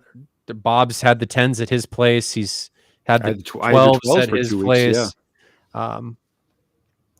If you've got solid subs, there's nothing wrong with it. If you got piddly subs, you may have issues. I like the 12 with subs better than my tower speakers. That's saying something. They had great dynamic range. The 10s just need a little more EQ, but those 12s are great speakers. They're all great speakers. It's more down to the implementation and what you need out of them. Anyway, you're not going to have a problem if you got good subs. No. You're better off spending the money on subs than you are on big tower speakers. Yes. Terry Jones says, any media cabinet recommendations? Deep enough to fit AVRs, amps, but cheaper than Salamander and BDI. Terry, in my opinion, and I've gone through several of these things, just even going on Craigslist and buying stuff. If you're buying a server rack that's like a 19-inch wide rack, they're all going to be able to hold what you're wanting to do. There are of course telecommunication racks that are very shallow and so forth. I think he's looking for a visible media rack though. Yeah, I mean, I don't get stuck on a name brand. You can look for value here. Facebook Marketplace, Craigslist. A lot of times, like a server room will decommission racks, and they'll be selling them for next to nothing. So if you're looking for value, there's often options on Craigslist. Mine's a Cooper Industry rack. It's a 36U, I think, high. telecommunications rack, and it fits everything in there. So even with a small rack, you can put an AC cooling fan at the top. And by AC, I'm not talking about like actual. I love all racks refrigerant. regardless of size. I'm just talking about like the brand name AC. Is it AC Infinity or AC? It's AC Cooling. Infinity. Yeah. Amazon has those for fairly inexpensive. They got nice fans on them, temperature controlled, on off, that kind of stuff. Thermal sensors, less than $100. So yeah, if you're looking for value, you got a lot of options, especially if you are willing to explore like Craigslist or the used marketplace. I highly recommend, if possible, get the equipment out of the room. Mm-hmm. I highly recommend keeping the equipment in the room. I like it. Yours is yours is in the wall. I put it there, but yours is like out of the room, but it's out of the room, but it's a statement accessible in the room. Right. Yeah, it's true. The noise is out of the room. Yes, that was my point. Is the heat generation and the noise is out of the room, and access it easily. Like, I lament the people who put it in the closet and have to like crawl through things to find it. Mine's in a closet right now, but you open the door and it's right there. It's just because that's where I make it accessible. accessible. Space to put it. That's the bottom line. Because if you're a tinkerer, it's not great if it's not accessible. Yeah. And I really love seeing my AVR screen to know. I know you can do it with your phone. I don't want to do it with my phone. I want to be able to look over at the little AVR screen and see I'm in Dolby Atmos. The track I'm playing is working handshook correctly. It's in the right sound mode. Versus having to push on my. When you change resolutions on the Vroom, it shows you all that right down at the bottom. Yes, just some way to validate, because a lot of stuff doesn't default to the right codec. I mean, It just doesn't. No, you got to know. It is nice to know where you're at. Whether or not you're doing bit streaming out, whether or not it didn't bother to pick up bit stream. And somehow we've made it back to why HDMI sucks. I mean, even like on a lot of your Blu-rays, they'll default to a 5.1 track when they have a Dolby Atmos track. You have to go in and select the correct audio track to have Atmos. Like, it doesn't default there. That doesn't make any sense. But especially if you're using stuff like Plex, because it doesn't always pop up as the right file or the right version of it, even though you've got the disc in a drawer somewhere and you never want to go find it. Yeah, little difference in opinion there. It's fine. Okay, hold on. I want to address this one because we just talked about it with crossovers. What about people that cross over at 120? Is that too high? Not if properly implemented. There is no one size fits all crossover. Mm-hmm. This question, I think you guys, I know Jonathan saw it on Facebook, came up. Somebody asking what the best crossover is, and everybody's like, "Oh, it's this one. Oh, this one." And THX recommends 80, and this and this, and there's no.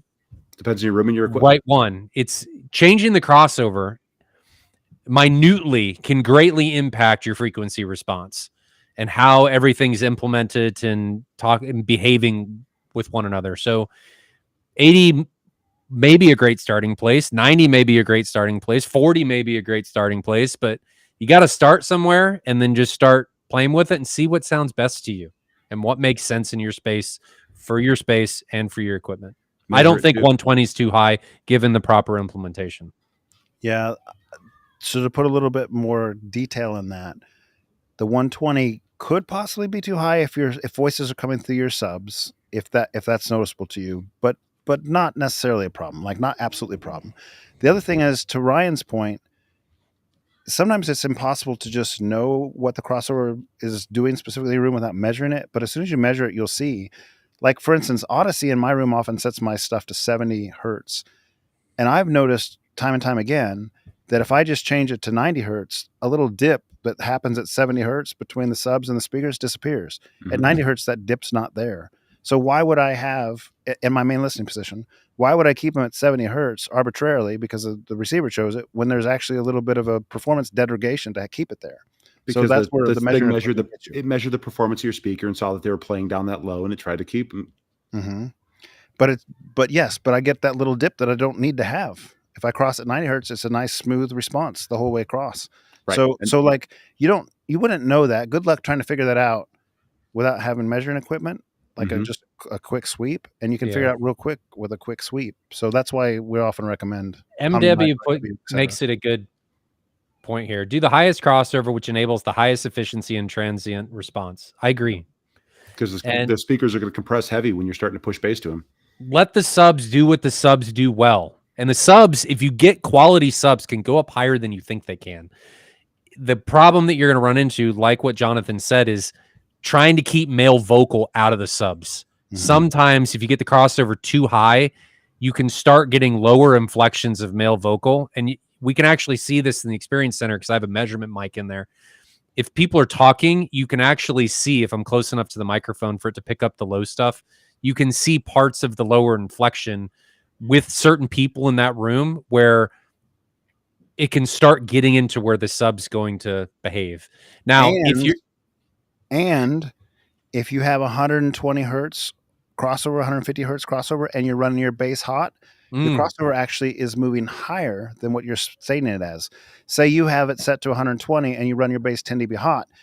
Because that bass is now elevated, its intersection point with the main speakers is actually further into the higher frequency range. You might actually be crossing over at like 200 hertz or 225 hertz or something like that. Great point. In that realm. Which is why it's safer to do that big boost on the LFE channel and not necessarily as a system-wide boost. Good point. Next question, Jonathan. I'm looking for it. So let's see. For people who have their sofas against 3 of the walls, do you use dipole speakers? Dipole speakers is what he's saying. And a 7.1. And no, the sofas can't move from the wall. And sorry, this font's kind of messing me up. And can you have Atmos like 7.1.2? I think dipoles would be a good. I don't even know they if I help in that situation. I do a 512 in that with sides, fronts, and single height of Atmos. I don't know if I try to put rears when they're that close to your head. When they're that close to your head, you could try dipoles in the back wall and see how they work, but you're gonna have a hard time with distributed sound back there. I think with certain speakers it could work potentially. The problem is being up against the back wall like that. Your sides not being basically towards the corners are going to pull your side soundstage in front of you.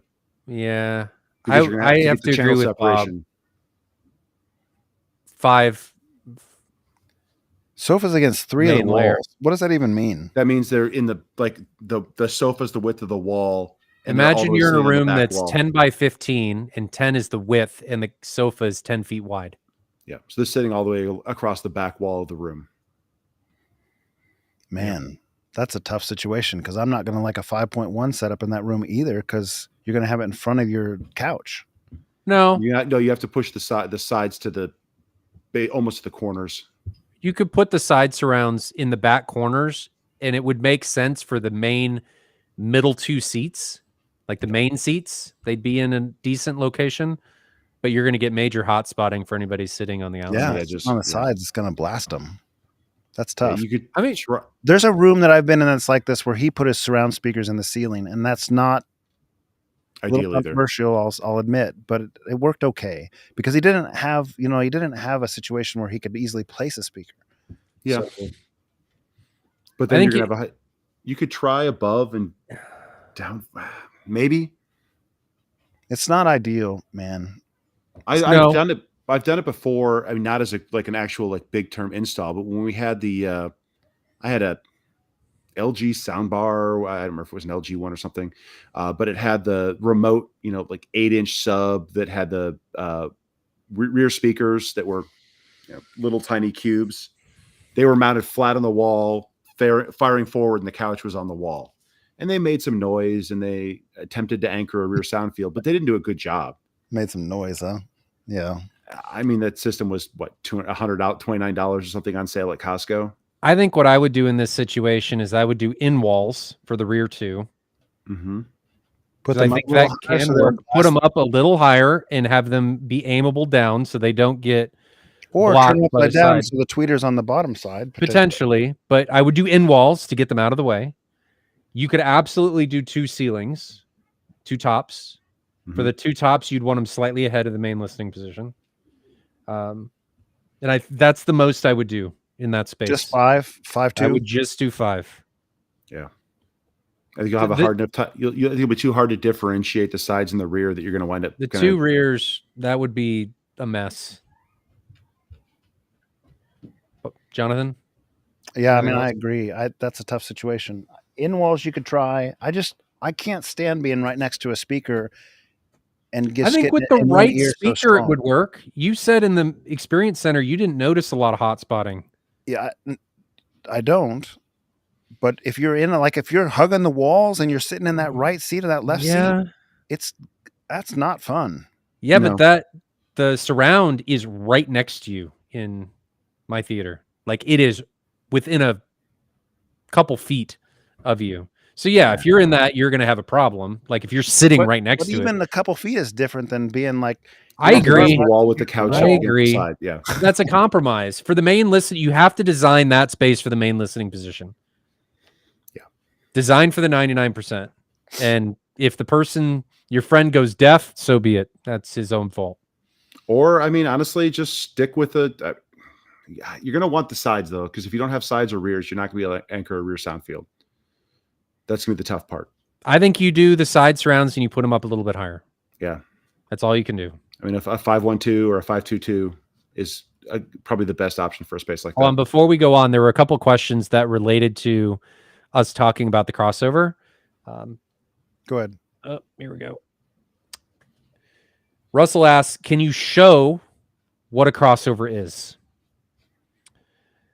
I think he's talking about like a responsive one. Jonathan, do you have one you can pull up? I'll just pull up a generic web search here as far as images. So a lot of people think that crossovers are brick walls, and they're not. Crossover is more of the easiest way I can describe it is more of a fade into another speaker. So one speaker is lowering on a slope, it's SPL, and the other one is increasing. So they're coming into each other in a cross like that. Yeah.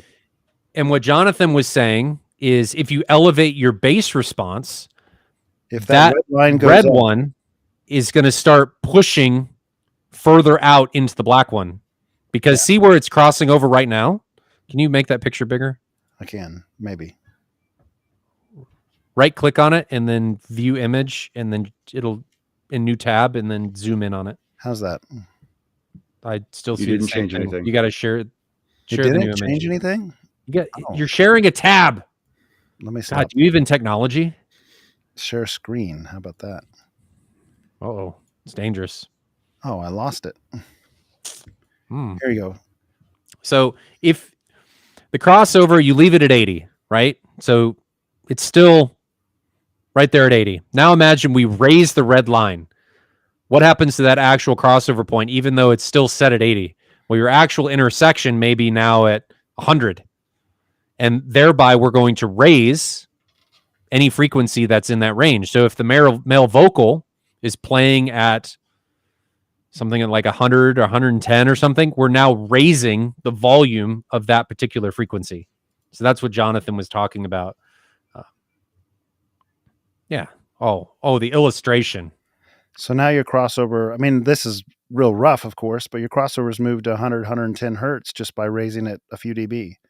Because you can see that you elevated the bass, your crossover is still there, but it intersects with the main speaker line at a higher frequency. Yep. So the crossover is just how your speakers are transitioning to allow the subs to take over. And it is a transition. It's not a brick wall.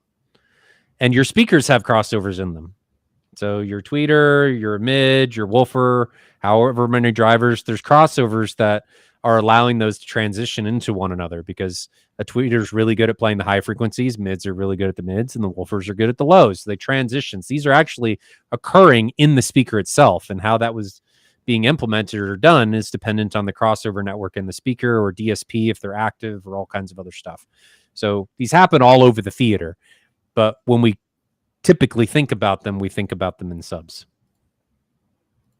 Anything to add?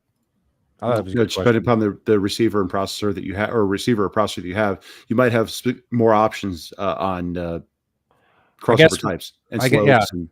I think there's also different crossover types depending on the slope, and but they'll all have their own octave, and they'll all have their own drawbacks or issues. So you just have to, if you want to start messing with that, it's something that can be fun and informative, but you got to really kind of delve into the nature of what you're actually doing with it. There was another question that I want to just talk about because we're talking about subs. Paul A says top 3 18-inch subs for each of you. That's a tough question. I got mine. It took me a second, but I got it. So, in my opinion, the LMS 5400 is kind of like the top 18-inch driver, at least so far. It's an older driver by TC Sounds, lowest distortion, just quality made, about $1,000 at the time. They don't make it anymore. They don't make it anymore, though. That's probably one of the best drivers. And then, as far as like, I'm going to switch gears and go to like a do-it-yourself, or a retail sub like Internet Direct. I think JTR makes a really powerful, nice 18-inch driver. I've been around a lot of them over the years, a lot of different models of them. They're all pretty good. And then the last one I'm going to do it yourself one. I'm a big fan of these Ultimaxes. To put it bluntly, we compared one of these UM1822s against one of those LMS 5400, which is widely accepted to be the best driver there is.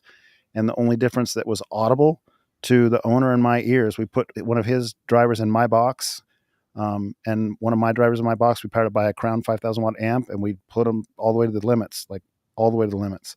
The only difference was the LMS, as far as we could hear, was the LMS had an extra dB or two in the tank, but the sound quality was on a bench test. It probably wouldn't have the exact same level of distortion. The LMS would be cleaner, but to a human ear, to my ear, and to Nelson's ear, at the end of that test, he was like, "Why did I spend 4 times as much on my drivers as you?" That was what he said.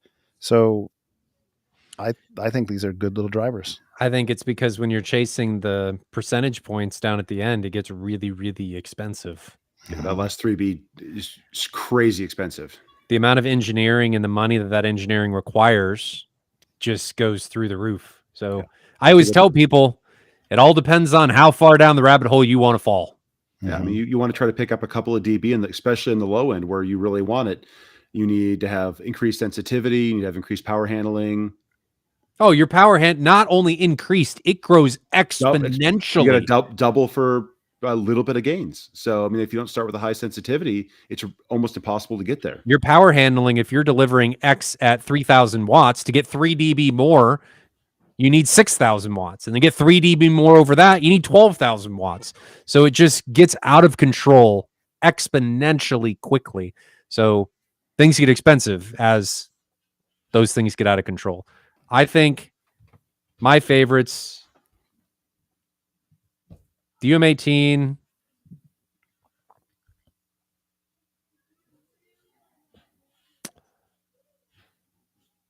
I really like the Ascendo driver, but the Ascendo 18 is a Pro 18 and it has to be complemented by an Impersonic. So is that the square one? That's a 28. That is an awesome driver, but it's not part of his question. So, I'm really interested to hear what Bob's favorites are. He'll probably go with an Acoustic Elegance or an Eminence or something along those lines. I think he's going to say Eminence. I like the Eminence. Bob, what are your favorite 3? So that's one of those ones I would reserve judgment on right now because I want to play with a bunch of them, and I've not had physical hands on a lot of 18-inch drivers. I mean, you guys know what my history with subwoofers has been, and someone's corrupted me horrifically. So I mean, the largest driver I have in my theater right now is an 8-inch driver.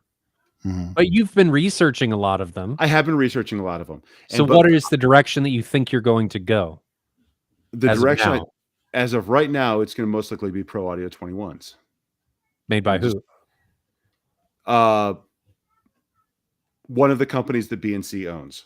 Why Pro Audio? Why were you? Because I want the faster response. I want the lower group delay. I want the high dynamic, the high kick, because it's going to be, because I value music more than I value theater. Okay. So I want what's going to work best for music. And I mean, if you put enough of them in there, it's not going to matter. And I'm going to put enough of them in there too. So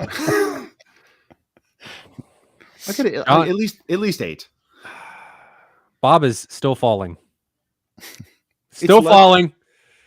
I have 12 subwoofer drivers right now. I think 12 is not a bad number. They're all 8s, but I mean.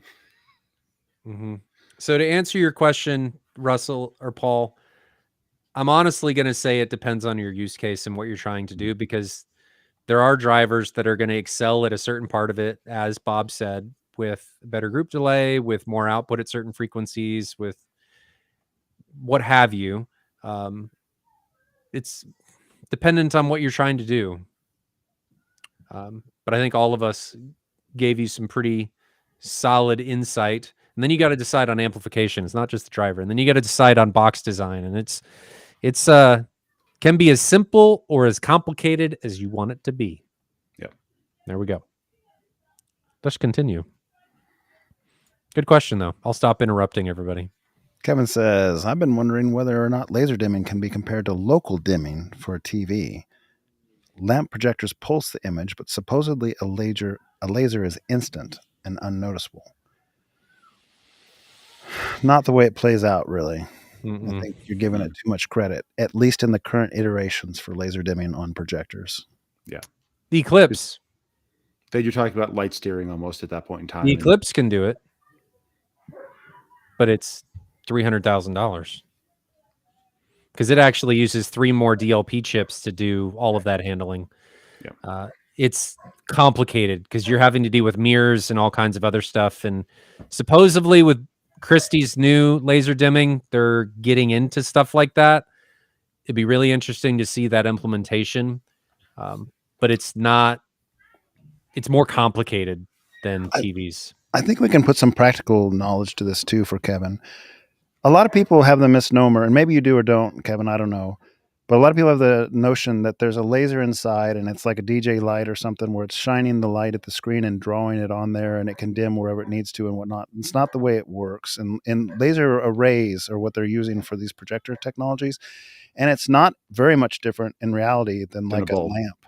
Yeah. It's just a light source. It's not a direct laser light source. It's I don't even know the right terminology, but it's an array of light that's just making a light source. Mm-hmm. And then it has to shine through mirrors or LCOS type technology. It's going through and being redirected through 3 different colors if it's LCD. And the end result is you're not some people it's not think a CRT. You're not drawing it like a line. Yeah. It's like, it's not really even laser light by the time it gets out there. It's not drawing on the screen. So in order to do like local dimming, like what you're talking about, you would need to be able to target certain elements of the screen, and it's not doing that. It's controlling the entire light source at once, more so than the easiest way to explain this is that it's more complicated than you think it is. And so also the other thing is like for Epsons, for instance, you would think, and I was actually kind of hoping before laser technology became well known, like, hey, when you get lasers and it can just cut the brightness down, why can't it do that? Ultimately, it has to push that light source through LCD screens, and LCD screens, for instance, have like a limitation on how dark they can go. They will always have a little bit of kind of glow, if you will, as you go through those 3 LCD screens with any light. And so you're going to see that where the only time it ever gets pure black on an Epson LCD is when the laser turns off. Like you will not, the technology limits you. I don't think they're going to be able to fix that. You still get light spill on DLPs and stuff like that, and you can't reflect it all, and you can't hide it all. Mm-hmm. Yeah, just keep in mind, it's more of reading on the forums and so forth on this, it's not that much different than the way a bulb behaves. The difference that is the most key is that a bulb can't be instantly turned off and instantly turned on, and a laser can. So your light source can do true full fade to black with a laser, and it can't with a bulb, but otherwise they behave a lot more similarly than you would think. It does have faster, it can change faster, like the brightness of it, the intensity of it can change faster than a bulb for sure, because there's not a filament that has to be messed with, but it's probably not what you're thinking. Mm-hmm. Certainly not in the way of local dimming zones, just not even close to the same technology. No, you'd have to have multiple overlapping display chips and something like that. And Eclipse. You'd have to an Eclipse, but with even more chips. Yes. Mm-hmm. So Jeff says, I have a 110-inch projection screen. I'm using an Epson 3800. I'm thinking of moving to a 98-inch QLED or 83-inch OLED. The TV will be almost 2 feet closer with telescoping mount than the projection screen. What would y'all do? Do it. That. Yes. Yeah. We all agreed at the same time. Just get the OLED. Coming from a 3800, especially, man, Jeff. You'll be so happy with the Get the OLED. Do it.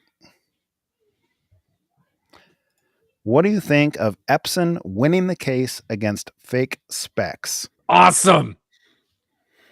Yeah. Awesome. But I mean, Recently, there's a bunch of was it fakes. AWOL that they sued, Mhm. and they had to cut their ratings down half in some cases, Yeah. 4,000 to 2,000 lumens type stuff. But there's a whole bunch of other BS specs out there too that people throw out there, and I don't like those ones either, including on Epson's standpoint. Yeah, the dynamic say you're- contrast that they say. When you say your dynamic contrast ratio is infinite. I mean, that's just saying that you can turn the light source off. That doesn't mean anything. I mean, it's well, they don't just say good infinite. marketing. They say 2.5 million to 1, which is kind of curious. No, I thought they went to infinite on the lasers, didn't they? I don't know. I thought the UBs were maybe like the new 2.5 ones are- million to But 1. it's they're explaining the same thing. It's just marketing speak for explaining the same thing that psychologically makes you think something else. I don't Right. know. You think that you get this massive dynamic contrast range, but it doesn't work like that. I don't. What they're saying isn't wrong. It's No, just it's not wrong. marketing speak for something that could be much more easily explained. It's all kind of been like that for a lot of years. Even the big players, they'll make their brightness or their Loomis ratings at the closest lens throw distance, so it's the brightest. And they'll set their contrast numbers when it's at the farthest, so the contrast can be the best. It's like Right. JVCs measures their maximum contrast at -15 iris, and which nobody ever uses. and all the way zoomed out on the lens. I mean, technically that number is correct, but it's not a usable number. It's not a real world number. Yeah, they're all guilty of it. I think Epson's taking probably some of the more egregious, just brightness lumen stuff to court. I haven't seen them take anything else but the brightness lumen stuff to court. And that one is one that kind of matters. And I wish they would do calibrated too, because if you throw a horrifically uncalibrated number out there that is technically achievable, it makes your projector look brighter, but it's not really a usable state. Right. I love it. Hopefully it continues. Better data is better for everyone. If we knew Yes. if we knew what the things we were buying for as consumers were actually capable of, other than what they're marketed as, we'd all be in a much better place. Kevin says, isn't the problem with streaming that the service output is always 60 hertz, even when the source content is 24 hertz? It creates judder no matter what before it reaches the display processing. Not at all. That hasn't been my experience whatsoever. YouTube certainly doesn't do that. Apple TV doesn't do that. Amazon doesn't do that. I mean, Are you they saying have. keeping everything at 60. Yeah, he's saying the streaming services are playing at 60 hertz, and then it's going to get judder no matter what. That's just not the case. A lot of times that'll happen because of how the streaming device is set up. Exactly. Yes. If the default for something like an Apple TV is to have switching disabled. So when the content type or frame rate switches, it just continues to output at 4K 60. So that's probably what you're running into. And I think the reason they do that is because of what we talked about earlier with HDMI sync times. Because if they don't do that, you're going to have black screens, and people aren't going to know why. And they're going to be like, well, I got black screens. And then they're going to have to deal with it. So they leave that disabled, and most people are none the wiser. But for people that care, turn that stuff on, because it'll change it to the native. And those streaming services are going to typically output at native, unless it's being told not to. Agreed. Disney Plus streams at 60 in Dolby Vision, 4K, and 24 in HDR. Is that right? Really? I'm not saying all of them are. I don't know on that one. I'm actually most looking of it them up because will. I'm curious. I'm trying to find that. Yeah. I mean, with Roku, with Amazon Fire Sticks, with Apple TV, with the different things those are the ones that I've primarily used. If you match source frame content, like the experience will be different. So it's definitely not like the apps are just forcing 60, because I can see the difference. Yeah. With the way my eyes are. All right. So Terry Jones. Before we go into another question, I got to address chat. So sure. Our stream guys, we try not to belittle other content creators or anybody else. So we are a happy place, even if I'm the majority of the time do not look happy. I promise you that the majority of the time I am happy. I just don't typically wear my emotions on my sleeve. So let's try and be happy, emulate the Ryan, and let's be nice about other content creators, even if we don't agree with them, because they all have things to say and they're all trying to help the industry, regardless of how you feel about it. So let's just be nice most of the time. I know I have. There's times where I haven't been, so I won't say all the time. But Unless it's let's about try and be HDMI. nice if we can. Unless it's what? Unless it's about HDMI. Or my camera not working before stream. Jeez. Let's just be nice and belittle us if you're in our chat. Tell us we're wrong because I want to know when I'm wrong. Which is all the time. We're always wrong. I mean, yeah. If you disagree with us, tell us because I want to know. I want to learn. I'm here to learn just like you guys are. Let's go. What did Ryan do with his Martin Logan Renaissance speakers? I sold them. I disagree with you. You said I disagree actually- with you. I had to. Whatever was coming next, I had to do that. Well done. Good. Well played. I actually gave them to Goodwill, and then Jonathan bought them for $5. That's right. They're right over there. They're No, I sold them. Somebody got a really good deal. He came over with his wife. They picked them up. Hopefully, they're still going strong for them. They were great speakers. I liked them, Mhm. but I don't miss them, given what's in there now. Miss them with their 1 ohm impedance and less. They do I'd certain love me things some really, Martin really well. Logans, but Yeah. they did not like amplifiers. They had their way. I do like them though. It's like they have their compromises, so they got sold. Is the Buckeye 2-channel integrated amp project dead? Dylan announced it on this show over a year ago, and I haven't heard anything. I haven't heard anything either. I haven't either, actually. Is it on his website? That's a good question. I would assume not, or this gentleman would have not the question. I mean, I would ask a question without checking. I'm just being honest.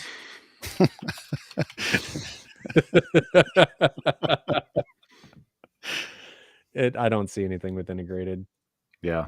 His shop literally says amplifiers, and that's it. Oh, he's got a B stock section now that's empty. That's a good sign. Hey, we sell B stock, but there's never anything there. So, I mean, it would have been a cool thing, but I wonder how much demand there would have really been to develop that technology.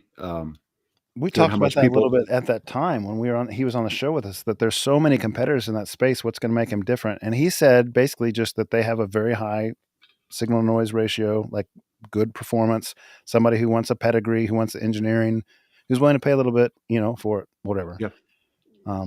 That was the market he was going to pursue, but I think the market would be small. Yeah. A lot of competitors. There's a lot of competitors. But On the integrated amp side, yeah. I do think it'd be something that if he did get into, it would potentially not as a sales opportunity. It's a good opportunity to gain knowledge. And if you better understand more of the market segment, you can potentially take that knowledge and put it into something that you are doing a good deal of, which is amplifiers. It may give you a better understanding about how to maybe deal with a shortcoming. I'm not saying he has any, but deal with a Yeah, shortcoming that may be there. How to relate with input stages and things like that. Yeah. But Yeah. I mean, they seem to do a good job with those. And, I've had some Buckeyes in here for a little while. I thought they did great. I want him to do active cooling though. Yes. Especially for server racks and stuff. Because when you start to put that in high power density applications, then you run into some issues. Or bigger heat sinks. Can you elaborate on the SVS room at M-Wave? You guys said the speakers can't do reference, but you were also impressed by them. And the room looked absolutely massive. Or was it that you were more impressed with the performance? It's a good question. The rooms at M-Wave are tough on certain speaker systems because they are very big. They're tough on every speaker system. But I think the JTRs did a good job dominating that room. But in all cases, the rooms weren't the full size they were anyway, because they were inside, like the speakers were set up 10 feet away from the actual walls and so forth. Like the listen area was actually sometimes smaller than the actual walls of the room. Yeah. And I think we said this on one of the podcasts as well. When SVS in 2023, because I liked their room better in 2023 than I did in 2024. They didn't pushed their system as hard as some of the other players. They were in there. They knew what they could do. They kept it within the reins. They did a good emceeing of their capability without showing any weakness because they didn't keep turning it up. Mhm. So no, they weren't doing reference in there, but they still sounded good, and that's totally fine. There's a lot of people that don't necessarily need reference, aren't seeking reference, don't want reference. They did a good job within their capabilities. Yeah, I agree They with that. can't do reference, can they? Not really. They got that Silk Dome tweeter. Good luck. I mean, you could do reference at X feet if you're close enough to them. Not so really. no. I mean, But- you have to be like on them because remember, I mean, like even with those speakers, I'm not even going to keep degrading them, but those things they were having trouble. And this is typical of tweeters. I mean, I did an SVS compression test with one of Tim's SVS. Those things, they have trouble going over like mid 90s with any kind of sustained output on a, what frequency, on a single though? soft dome. Anything over like 12,000 hertz. Which is not. It's not the awful. majority of content. It's not the majority of content. But if you can't hit 95 dB, then you can't hit 105 dB. Right. And so Well, you're in missing 90 a lot of that. 105. That's 105 at the speaker. 105 at the main listening position for the THF I mean, it's reference. If you What want is that? Right. 4 times the power handling that you would need? Yeah, 95 to it's not 105? even really close. And we've talked about this on several podcasts, and there's stuff on AVS Forum. And I know Palindrome's one of our regulars, so he probably knows this. They won't do reference. They just won't. Period. But But go ahead. I want they're still to hear your enjoyable. but. Like I enjoyed that Yeah. room. That's the important part. Design for your use case. Us three, want reference capability. That is what we want. It does not mean that is what you need to want. Or that you're going to spend your time listening to at either, just because No. your system is capable of it. No. Yeah. Buy based on your use case. I can tell you that a Silk Dome tweeter is probably going to perform better at certain applications, especially low volume, than some other tweeter types. So Mhm. build and get equipment based on your use case. If you like that and you're not going to listen at X volume, works great. Don't jump on the bandwagon of saying it's got to do this, it's got to check all these boxes, even if you're not going to do it. Because if you're not going to do it, you may be spending money or compromising on something that you may be missing out on, given what you're actually going to be using it for. Any value in using mass-loaded vinyl in the walls or ceiling to help with sound isolation? Says Zach262. There's a lot of places where you can look up sound transmission specs and build for various wall constructions. I would take a look there and see the gains you can get. I haven't read much on that mass-loaded vinyl. I'm not very familiar with that. AVS Forum has some really good room treatment threads with a lot of good knowledge in there. Head that way. And the site that I said as Gear something last night had evidently changed, or last week had evidently changed names, and now it's like Gear Space or something. But it's a pro audio space that there's a couple people who are really big into room acoustics over there because they do recording spaces, have good information as well. Silly question. I have a 20-year-old Denon 3805. What does that say? Will it lost power over the years? Will it have lost power over the years? By the way, a testament that it's working perfectly. You're right. Those old Denons, they'll work a long time. Will it have lost power? They use capacitance, and capacitors fail over time or reduce their output. So probably. I haven't ever seen any tests on that to determine. I haven't either. But I mean, like, think about it in car audio when you buy the capacitors to keep your headlights from dimming, the like 1F capacitors and so forth. Those fail over time. It'd be the same thing in a big amp. Well, that's or a more your receiver, I bulbs would going think. dead in the car, but yes. Mm-hmm. So I would assume that's probably reasonable to assume that you've lost a little something along the way. This How is a much? solid premise. And is it audible? I don't know. Be interesting. to You'll know. lose sustained power. It depends on how the charge rate has changed. No, it shouldn't be too bad. But again, unless you're clipping your amps, you're not going to run into that. Right. But So I mean, I've never thought about that, honestly. I've never thought about, It's not Will going to be that like a old projector stuff bulb lose? where it's 20 years old. Now all of a sudden you have 10 watts instead of 100. I mean, This would be a super interesting test to send something like that to Amir at ASR and There's have actually- him measure it. There's actually a guy in Kansas City that can do it. Who's that? Brian Hoddle. Is that the repair guy in on Metcalf? No, this is a Or is guy that that the does other it one? out of his house. He has all the equipment to be able to measure up to 200 watts. So we could do this here That'd be- locally. I can ask him. I've got his contact info. I bet. I think that would be interesting. I don't know this Brian Hoddle guy, and I don't know his credentials or anything. I think ASR would be even more interesting because he does have like the knowledge and the usefulness to like really put it in parallel to what he's already done testing with. And I bet you Amir would do that for free. He would probably do the whole thing for free where you had to pay nothing. You just had to give up your Denon 3805 for a while because it'd be something that the audience would like to see there. Yeah. And The problem with something like that, though, is you don't have a baseline new spec. you have something reasonable along the lines of what Denon would do in that range. Because a lot of times they reuse those amps. So even if he didn't have the exact same model, he would have a ballpark. And if it was something like what you guys had said, like now it's only doing 20 watts instead of 80 watts or something, you would know that. I think about the world of electronics. A motherboard in a computer gives you 12 or 15 years a lot of times and then can start getting flaky, right? Well, that's Capacitors electromigration and capacitors drying out. That's a different issue. But a lot of that same sort of stuff can exist in these processing boards for these AVRs. But then they're going to go to shorts. They're not going to decrease in power output. So I don't think it's going to wind up presenting the same way. So, I mean, this is more your ballpark, like your career level, right, Bob? No, not on that side at all. I didn't do hardware side. Yeah, I mean, the short and long answer is we probably don't know. I wouldn't be surprised to see a little bit of degradation over that time frame, but it'd be interesting to find out. Send it to Amir. I agree. At least send him a PM. I mean, I've sent a couple things to Amir, and he paid for shipping both ways because it was something he was interested in. If it's something he's interested in, that's what he'll do. And if it's something not, then you'll split shipping. He'll pay it one way, and you'll pay it the other way. I'll cover shipping if he's interested. I want to know. I mean, I think cool. that's a really interesting premise. So if he won't pay for shipping, I'll cover it if he will do it. Super cool. Ask him. Good question. Can you explain the Ascendo V12, not so good measurements, but awesome after EQ? What about the speaker makes it good for EQ, and why not make it better from the start? Dynamic range. So I think what he's talking about, the not so great measurements, is an artifact of a coaxial speaker.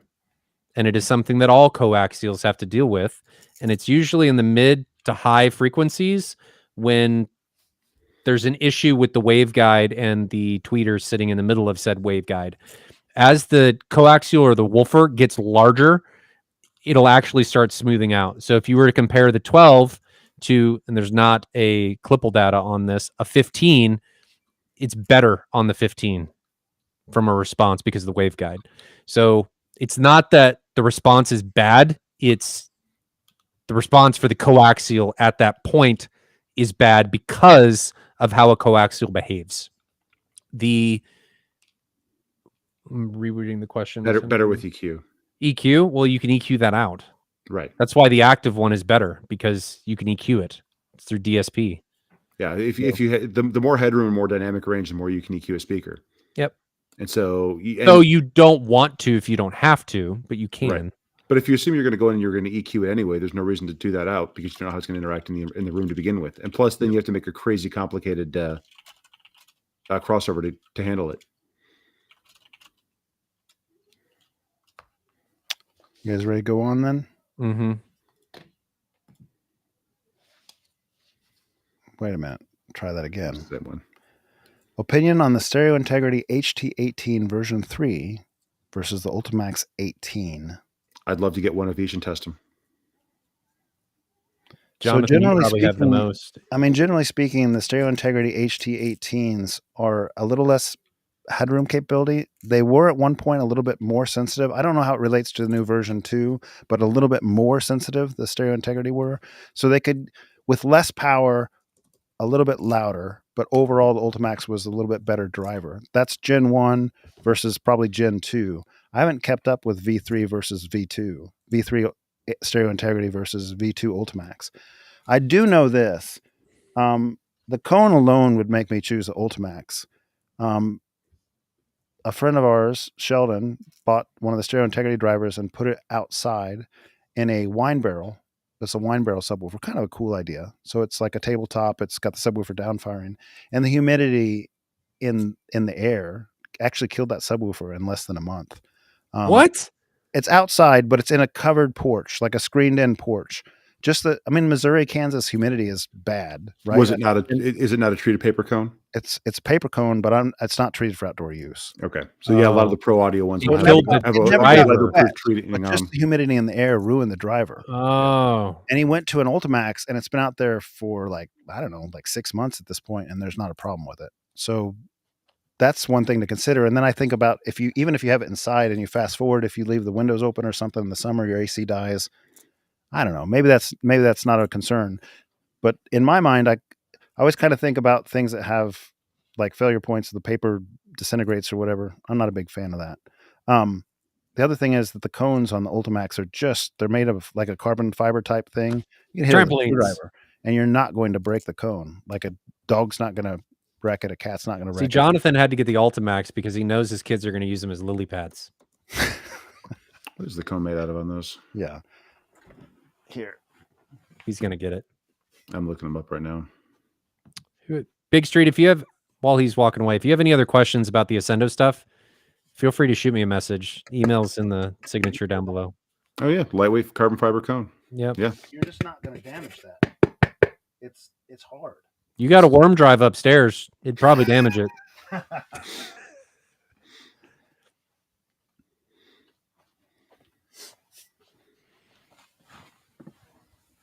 One of the things that Dayton Audio does on I think it's Parts Express does on their website when they're kind of showing that Ultimax too, is he takes a screwdriver and he just starts stabbing it and it doesn't.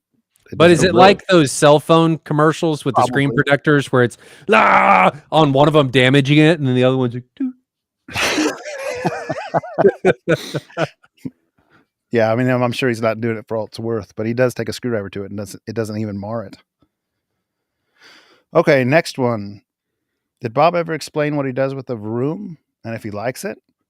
I have one that I use for LLDV with a 650 6050 UB and a Shield Plex. Not sure if it's nicer, but I like seeing DV in the menu. So I specifically got that because I wanted to use 4K 120 on the Xbox for gaming on my projector. And the processors that I had, both the Anthem AVM60 and the Lindorf MP40, did not have HDMI 2.1. So the Vroom does audio extraction. It takes the audio stream out of the HDMI incoming signal, attaches it to a 720p or 1080p just base carrier frequency that's like a series of blue bars, and ships that off separately through a different output. So you never have to worry about audio issues going through your AVR. You just basically take it completely out of the signal chain, which works out really well with certain things like that have longer switching times. So like the Trinnov has a kind of notoriously long switching time between signals, but since it never switches its audio signal, it switches instantaneously for audio for me. The audio actually switches on the Trinnov like 4 seconds faster or 3 seconds faster than my video switches on the projector. So the audio plays even beforehand. The JVC can be so slow sometimes, depending on what settings and stuff you're utilizing too. Yeah, that's what I use it for. You can use it to do the low latency Dolby Vision stuff. It's also great from an HDMI issue. Once you lock down everything on your settings, you can switch your HDMI inputs really quickly. If you ever have any sync issues between devices, you can just pop open the Vroom console and just do a quick input switch back and forth and it fixes a lot of the sync issues that I used to have. So it just makes things easier to use in general.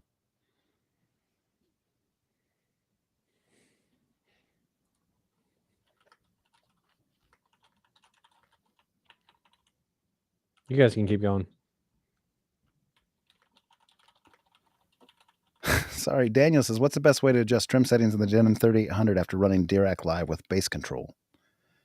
I don't think you can adjust trim settings afterwards, can you? I thought that was one of the limitations. I'm not familiar with how that's going to behave on Denon after Dirac. I don't think you can though, because in the Storm has some custom implementations to be able to do that. I don't know how you would do that in Denon. I Does wonder it if have you can a do it in the options menu on the remote on the right. That's how you'd have to do it. There's with an the option like menu with LFE things to increase down and them. stuff. Yeah, does it have like an LFE increase or a low like an 80 hertz or adjustable like trim point that you can just boost up? It actually has. Because some of them will have that like bass boost option where you can. Is it only for LFE? I don't have one. I've never. I've Dirac is the one room correction system. I feel like I've read next to no people experience with. complaining about that on the forums that you can't adjust it afterwards. We're probably not the right guys to ask. Sorry, we don't. None of us have this Dirac on our Denon, so Go buy it. no. No, I've done one Dirac calibration ever, and it did not go well for me. If Sheldon was on here, he'd know it. He has one of those units. Not saying Dirac is bad. I messed up, and I don't have one, so I've never been able to redo it. All right. Ty says, thanks for the answer, guys. When are UPS worthwhile?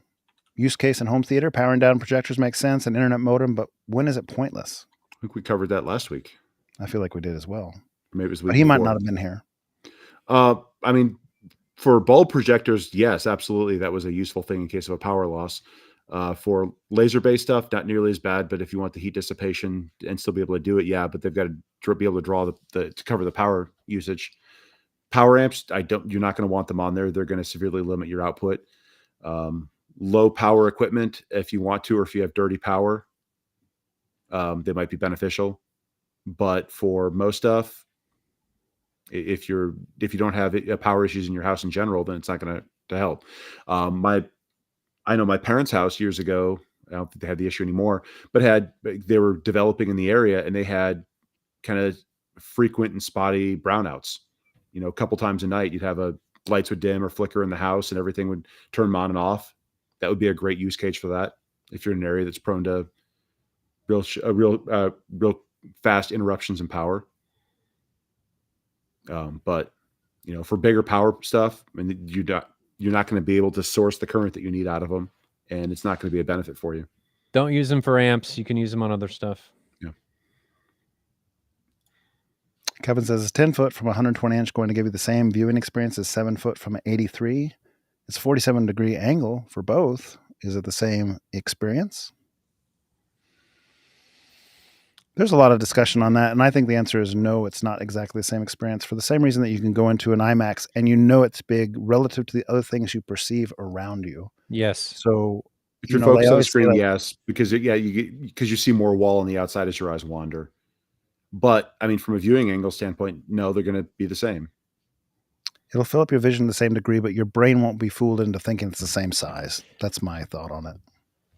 In an anechoic and fully black room, you wouldn't be able to tell. But if you are able to do, but if you have the lights on, you put off the OLED anyway. Like I'm sitting 2 feet from a 42. My brain knows when I'm looking at something that it's small.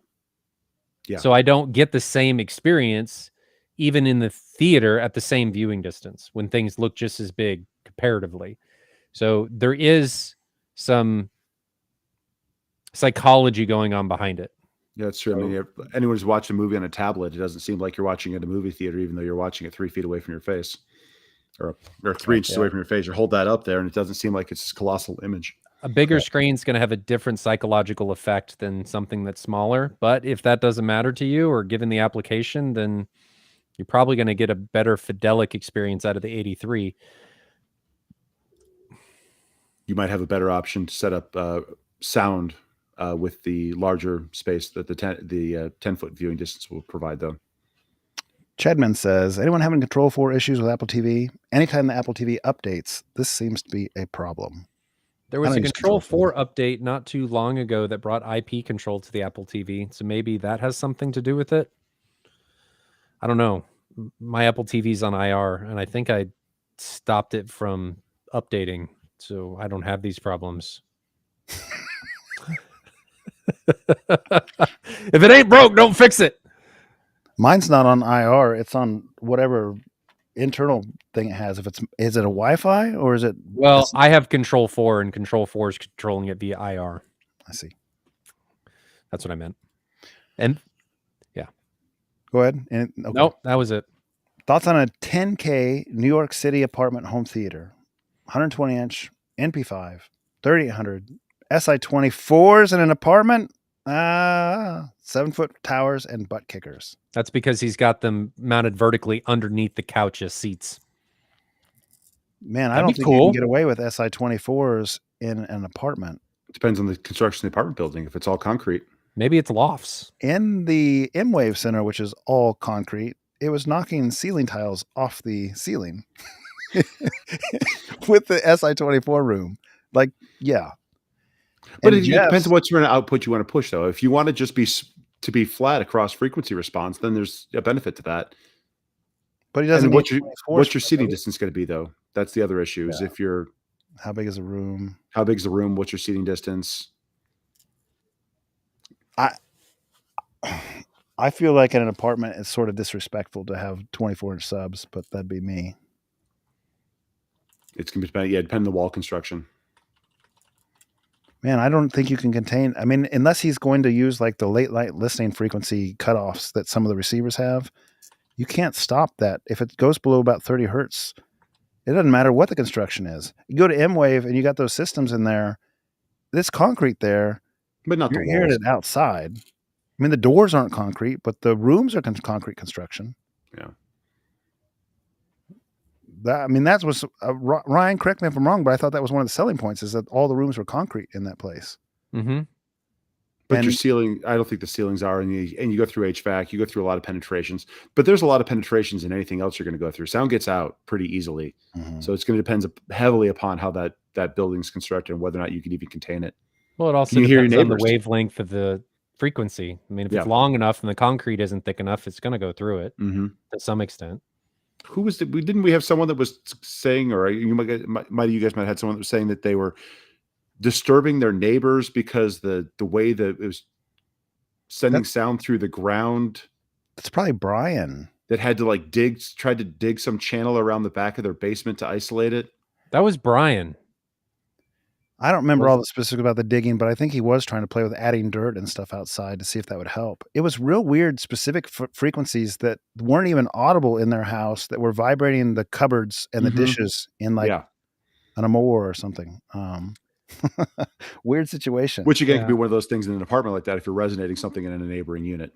Mhm. MW brings up a good point that says some new apartments have really good sound isolation, and they do. So depending on the distance between the two floors and what they're doing to decouple and other stuff, it could help. But at certain no frequency way. ranges, you aren't stopping it. Yeah, there's just no way. I mean, think about all the treatment you've done in your room with the mass loading that you've done in your room. You can still hear it outside the room. But maybe he's living in an apartment in New York City that used to be a missile silo bunker thing, Even still, and it doesn't matter. I don't know. I mean, listen to the system he's putting together here. I'm going to be in an apartment. I want 7-foot towers and 24-inch subwoofers. You're in the wrong He place. technically he doesn't say it. He may already have this. Miguel, what are you doing, man? Stop it. Stop. Well, and you don't need 7-foot towers, But especially. maybe he's buying stuff so that he doesn't have to rebuy, and maybe he's just going to keep the 24s really low. Maybe he's trolling us. Who knows? I don't know. Yeah. But it could be cool. Just don't break stuff. You got a lot of Yeah. people around you. Be kind. Okay. How's Jonathan settling the speakers? I'm jealous. I can't stop looking the other direction, aka JTR, to replace my SVS in the theater, even though the SVS has been great, honestly. What do you feel like you're missing from the SVS?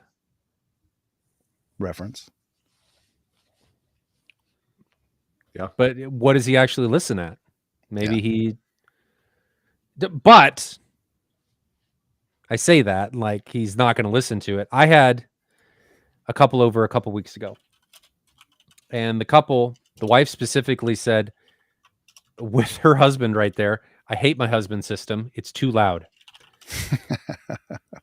And I told her, okay, I want to try something with you. We're going to start at a moderate volume, and I'm going to keep turning it up. And I want you to tell me when it's too loud. Mm-hmm. We went like 5 dB past reference, and she never told me to turn it down. Mm-hmm. So the takeaway there was they were misidentifying distortion for loudness. Yep.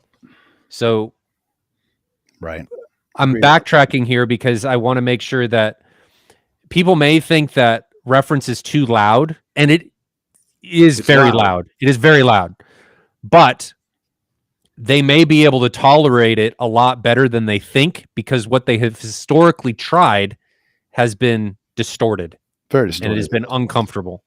So when you get into a Distortion is system very that easy to is Super clean. lacking No distortion, distortion. you may enjoy it more. Think about a concert. You go to a concert, like a rock concert, they're way above reference, and you're not complaining about distortion unless it's poorly sound engineered. Ears may hurt the next day, but they're not hurting in that moment. And it's the same thing. If you get super clean audio that's not distorting, you are much more able to tolerate it than if it's distorted and you just sounds like nails on a chalkboard. Not There's a whole bunch only worse reasons for just tolerate it, but enjoy it. Like Right. in the rooms that are the cleanest, you just want to keep turning it up. Like at reference, you're like, I want more. And in a room where a reference isn't clean and you're getting distortion, it's like, turn it down. This isn't enjoyable. Yeah. So- And you can hit that really easily because just based on the specs of your speakers, I mean, to check, and that's something you can easily check. And that just from a sensitivity standpoint, you know how far away you're sitting, you know their power handling capability, you know what your amps can put out. And that's just what the manufacturer tells you. If you didn't even fall close to that ballpark in the manufacturer specs, then you have no headroom to go beyond that for peaks, for transients, and those you hit distortion really quickly.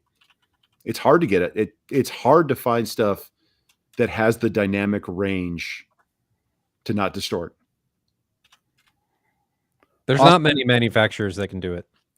Austin, I put some information on my particular speakers in the chat. They're the JBL CBT 70J1. I like them an awful lot. There's all you can read and more links to follow, learn more in the chat. He's For thinking my- about getting a different speaker, though. No Okay, comment. so next one, go back to pinned here. Let's go from subs to home theater speakers. What are your top 3 favorite home theater speakers? Good question. I know mine. Go. One of them's unobtainable. Black Swans all around. Unless I find them at that Red Rack. There is a theater that's doing Sean. that. Yeah. Those I'd love made to hear that it. big of an impression on you. I really like them. They are I heard really them in the good. pair at M-Wave, and they were Huge room. really wild, like really fantastic. With the It pair just- of it just 32s, they were there. great. Yeah. So But big that drivers are slow, man. that would be one of my all-time favorites. And then a JTR 212 HT, which is no longer made. It's not the same JTR 212 HT that he makes now. It had an aluminum waveguide. That's in my top. And then my JBL Had an aluminum waveguide. aluminum instead of wood. You know how the new ones are wood? Yeah, It's had an aluminum waveguide. interesting. And it was a 3-way. So his new 212 HTs are 2-way. His HTR series and RT series are the 3-way for JTR. But his old, this is like 2012 timeframe. The 212 HT was his 3-way back then, and I really like that speaker. And then my current JBL CBT 70J1s are in that lineup too. I really like the speakers I have. So Terry those are Jones my- says, Bose Acustomast. I don't need 2 other choices. All right, Bob. well played. What is it? Every time I listen to my current system, I really enjoy it, but it has its limitations, and its limitations are volume and dynamic range. Mhm. That doesn't because mean you- it can't be a favorite, though. Sure. And I really like the system I have. I always enjoy it, but I can hit the limits without too much difficulty. Mhm. Going beyond those limits is kind of going beyond the same limits of most things that fall in the general consumer brand, just because they don't have the power handling capability. They don't have the dynamic range to get beyond a moderate listing level in a good size space. And that's not one particular brand over everyone else. It's just how they work. Mhm. Things like the CBTs that Jonathan's using, they just don't have the output. Have the output capability to produce large volumes at clean listening levels and are enjoyable to listen to. I mean, I've liked listening to Jonathan's more and more the more I've been over there, especially the last couple of times. Wait, did you say they don't have the headroom? No, I do. I said they Okay. do. I've enjoyed your He system was more and more. comparing him to the Paradigms. Okay. Like I've enjoyed it more and more as I've been over there multiple times. I really like the way the Ascendos come across, Mhm. whether it's the coaxial nature of them or just the high efficiency, low distortion capabilities. They have great transients. They have a ton of headroom, and they're just easy to listen to. They don't sound kind of boxy or horn loaded. I've really enjoyed any of my experiences with those speakers. So Paradigms have been great for me. I've loved them. They can't do what I want them to do now. And that's an issue with most things. So I got to go in a different direction. Okay.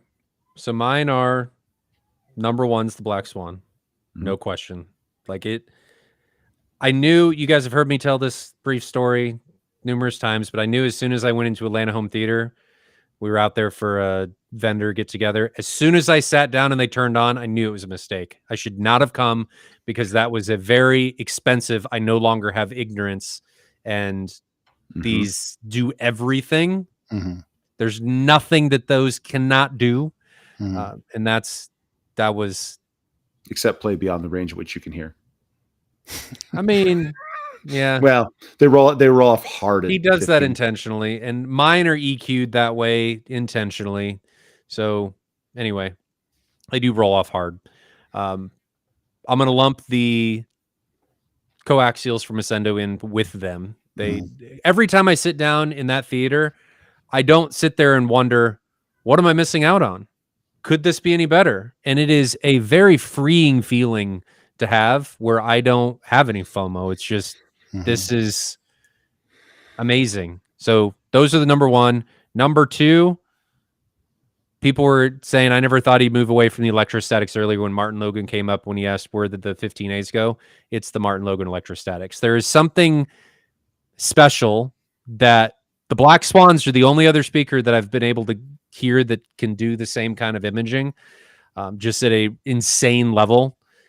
They do some really, really amazing stuff. They just don't have the dynamic range that the compression drivers have. And then number three is going to be the Perlisten S7T.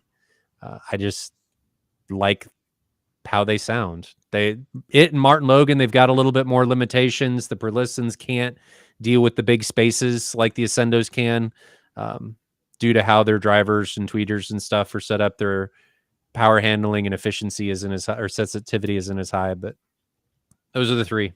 Those are my favorite. No question. Very cool. Good question. No Bruce question. Bowmans. Good question. Does having a speaker upside down mess with its sound qualities? No. It depends on how it's built and its vertical and horizontal dispersion, which shouldn't matter on its horizontal, but it could mess up its vertical dispersion if it is Intentionally is doing something. intentionally. It's asymmetric. Like Jonathan, yours would be wrong. Sure, but that's Well, not like on a lot of speakers like that, they'll put the woofers intentionally closer to the ground to include some ground plane reinforcement to pick up on lower end extension. So if you flip the speaker upside down on like a floor standard, then you're going to lose that. So But it won't look the same way. So, Let's- But like a so wall I have a mounted little bit speaker, extra context on Bruce's question, though. Bruce has like JBL. I don't remember the exact model number off the top of my head, but think about like 8320s, which are like kind of a small, boxy cinema speaker, Yeah. where the tweeter and the driver are, just like a two-way. Mhm. Traditional for commercial theaters, that kind of stuff. Yeah. And he's considering changing the orientation of his speakers to basically get the tweeter closer to his head or whatnot. That'd be In fine. that kind of situation, when you're not using a ground plane speaker, you're not using a tower speaker, you're not using any kind of special like CBT line array design, it won't matter. Doesn't matter. Yeah, it won't matter a lick. Turning a coaxial upside down could be a problem. He's joking, by the way. Coaxial is They're concentric. uniform like everywhere, so you're not going to do Same. anything. And the tweeter's right in the middle of the woofer, so that wouldn't do crap. Yeah, turn away. Yeah, your caveats were correct, Bob. I'm not saying they're not. I'm just saying for a traditional speaker, like a little bookshelf or a little Right. like two-way. Next week, we're all going to go to Jonathan's place, and all of his speakers are going to be upside down. If there was measurement data out there for every speaker, you could see that on their vertical dispersion plots, but there's no data for a lot of speakers. I think it also worth, and you were going down this line before I interrupted you. So some of the drivers, like JTR, for instance, has waveguides that are different dispersion characteristics. One is like 90 and one is 60 or that kind of thing. Right. Maybe there's 120 and 90, depending on what you're buying. And they orientate those so that you get wider, typically, you get wider horizontal ratio and less vertical. Yep. If you changed it like from a center speaker and you put it vertical, you would want to switch that waveguide. And a lot of times they're rotatable. So you switch that waveguide so that you could keep Well, don't do that though, because if they're MTMs, you're going to wind up having a whole mess of other things on your issues too. Well, usually going from horizontal to vertical eliminates. Yes, that would go, going that way would, but going the other way would be bad. Mm-hmm. That's it for the pin questions. Oh, we made it? We made it through. After almost 3 hours? Yeah. Okay. I haven't had dinner yet. I'm about ready to get some food. Weren't you eating a sandwich? That was like a holdover. I'm still hungry. I had a sandwich, yes. That's not like a dinner. It was like hold me over. I want some more food. I mean, it makes sense to be hungry again, but he's like, that's not food. He's eating an entire sandwich. So my wife and family had food upstairs. They had their dinner, and my wife brought me down right before the podcast just a sandwich so I could eat something. Was that what they had? No, I mean they would have had like sides and stuff rather than just a sandwich. Like it was a little chicken patty, a frozen chicken patty that was kind of like a McChicken type thing. Sounds good.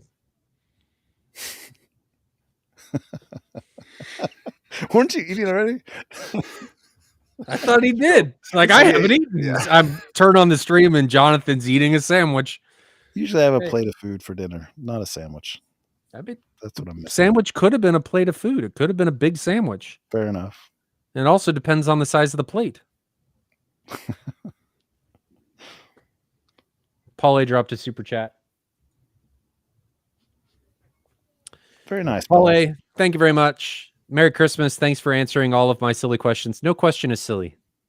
I mean, maybe they're silly, but it's not silly to ask questions. I think everybody should ask questions. Pursuit of knowledge should be of the utmost importance for everybody. And you should question as much as you can. Because I think questioning allows you to gain a better understanding of what everything is doing all around you. So if somebody stops questioning things, I have a tendency to stop believing in them, because if somebody feels like they know everything about something, they're going to leave a lot to be desired. So Big Street had a follow-up on the Ascendos right above this, and then we can call it. So Big Street asked, does the Ascendo, the 12 benefit from active crossover if you have DSP and amplifier already? Yes. You need 2 DSP channels and you need 2 amplifier channels. The main benefit that you're going to gain from that is the crossover is going to eat a few dB of output sensitivity. Yeah. From having the crossover network in the speaker. So you're going to get a more, I mean, you're taking something out of the signal chain, which is a good thing to do. The more simplistic you can make it, the better. But you need 2 channels. You're going to need 2 channels of DSP and 2 channels of amplification, and it gets expensive to do full active theaters, which is why most people, if they do active LCRs, which is what we did in the Mad VR Experience Center, which is hugely worth it. But if we did it everywhere else, how many speakers are in there? 11, 6, 17. I would need 34 channels of DSP and amplification, which is just not. It's a lot. It's cost prohibitive. Let's have some music to play ourselves out. What's happening?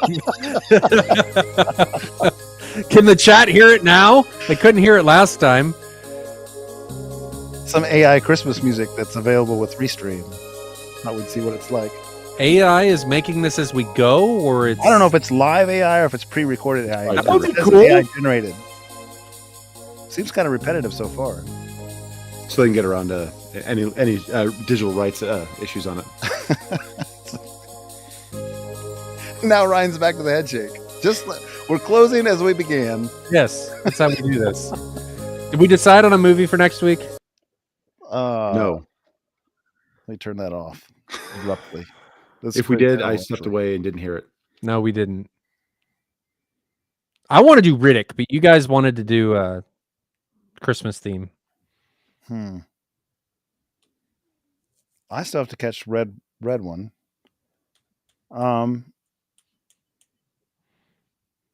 Pick something. We can do Riddick. That's fine. I'm good with Which that. Riddick? Which one? The whole series Well, I'll watch all three. I can't. and Pitch Black. I The got- animated one, No, the real one. the real one. All right, Jonathan, you No. pick one of the Riddicks. Which one do you want to watch?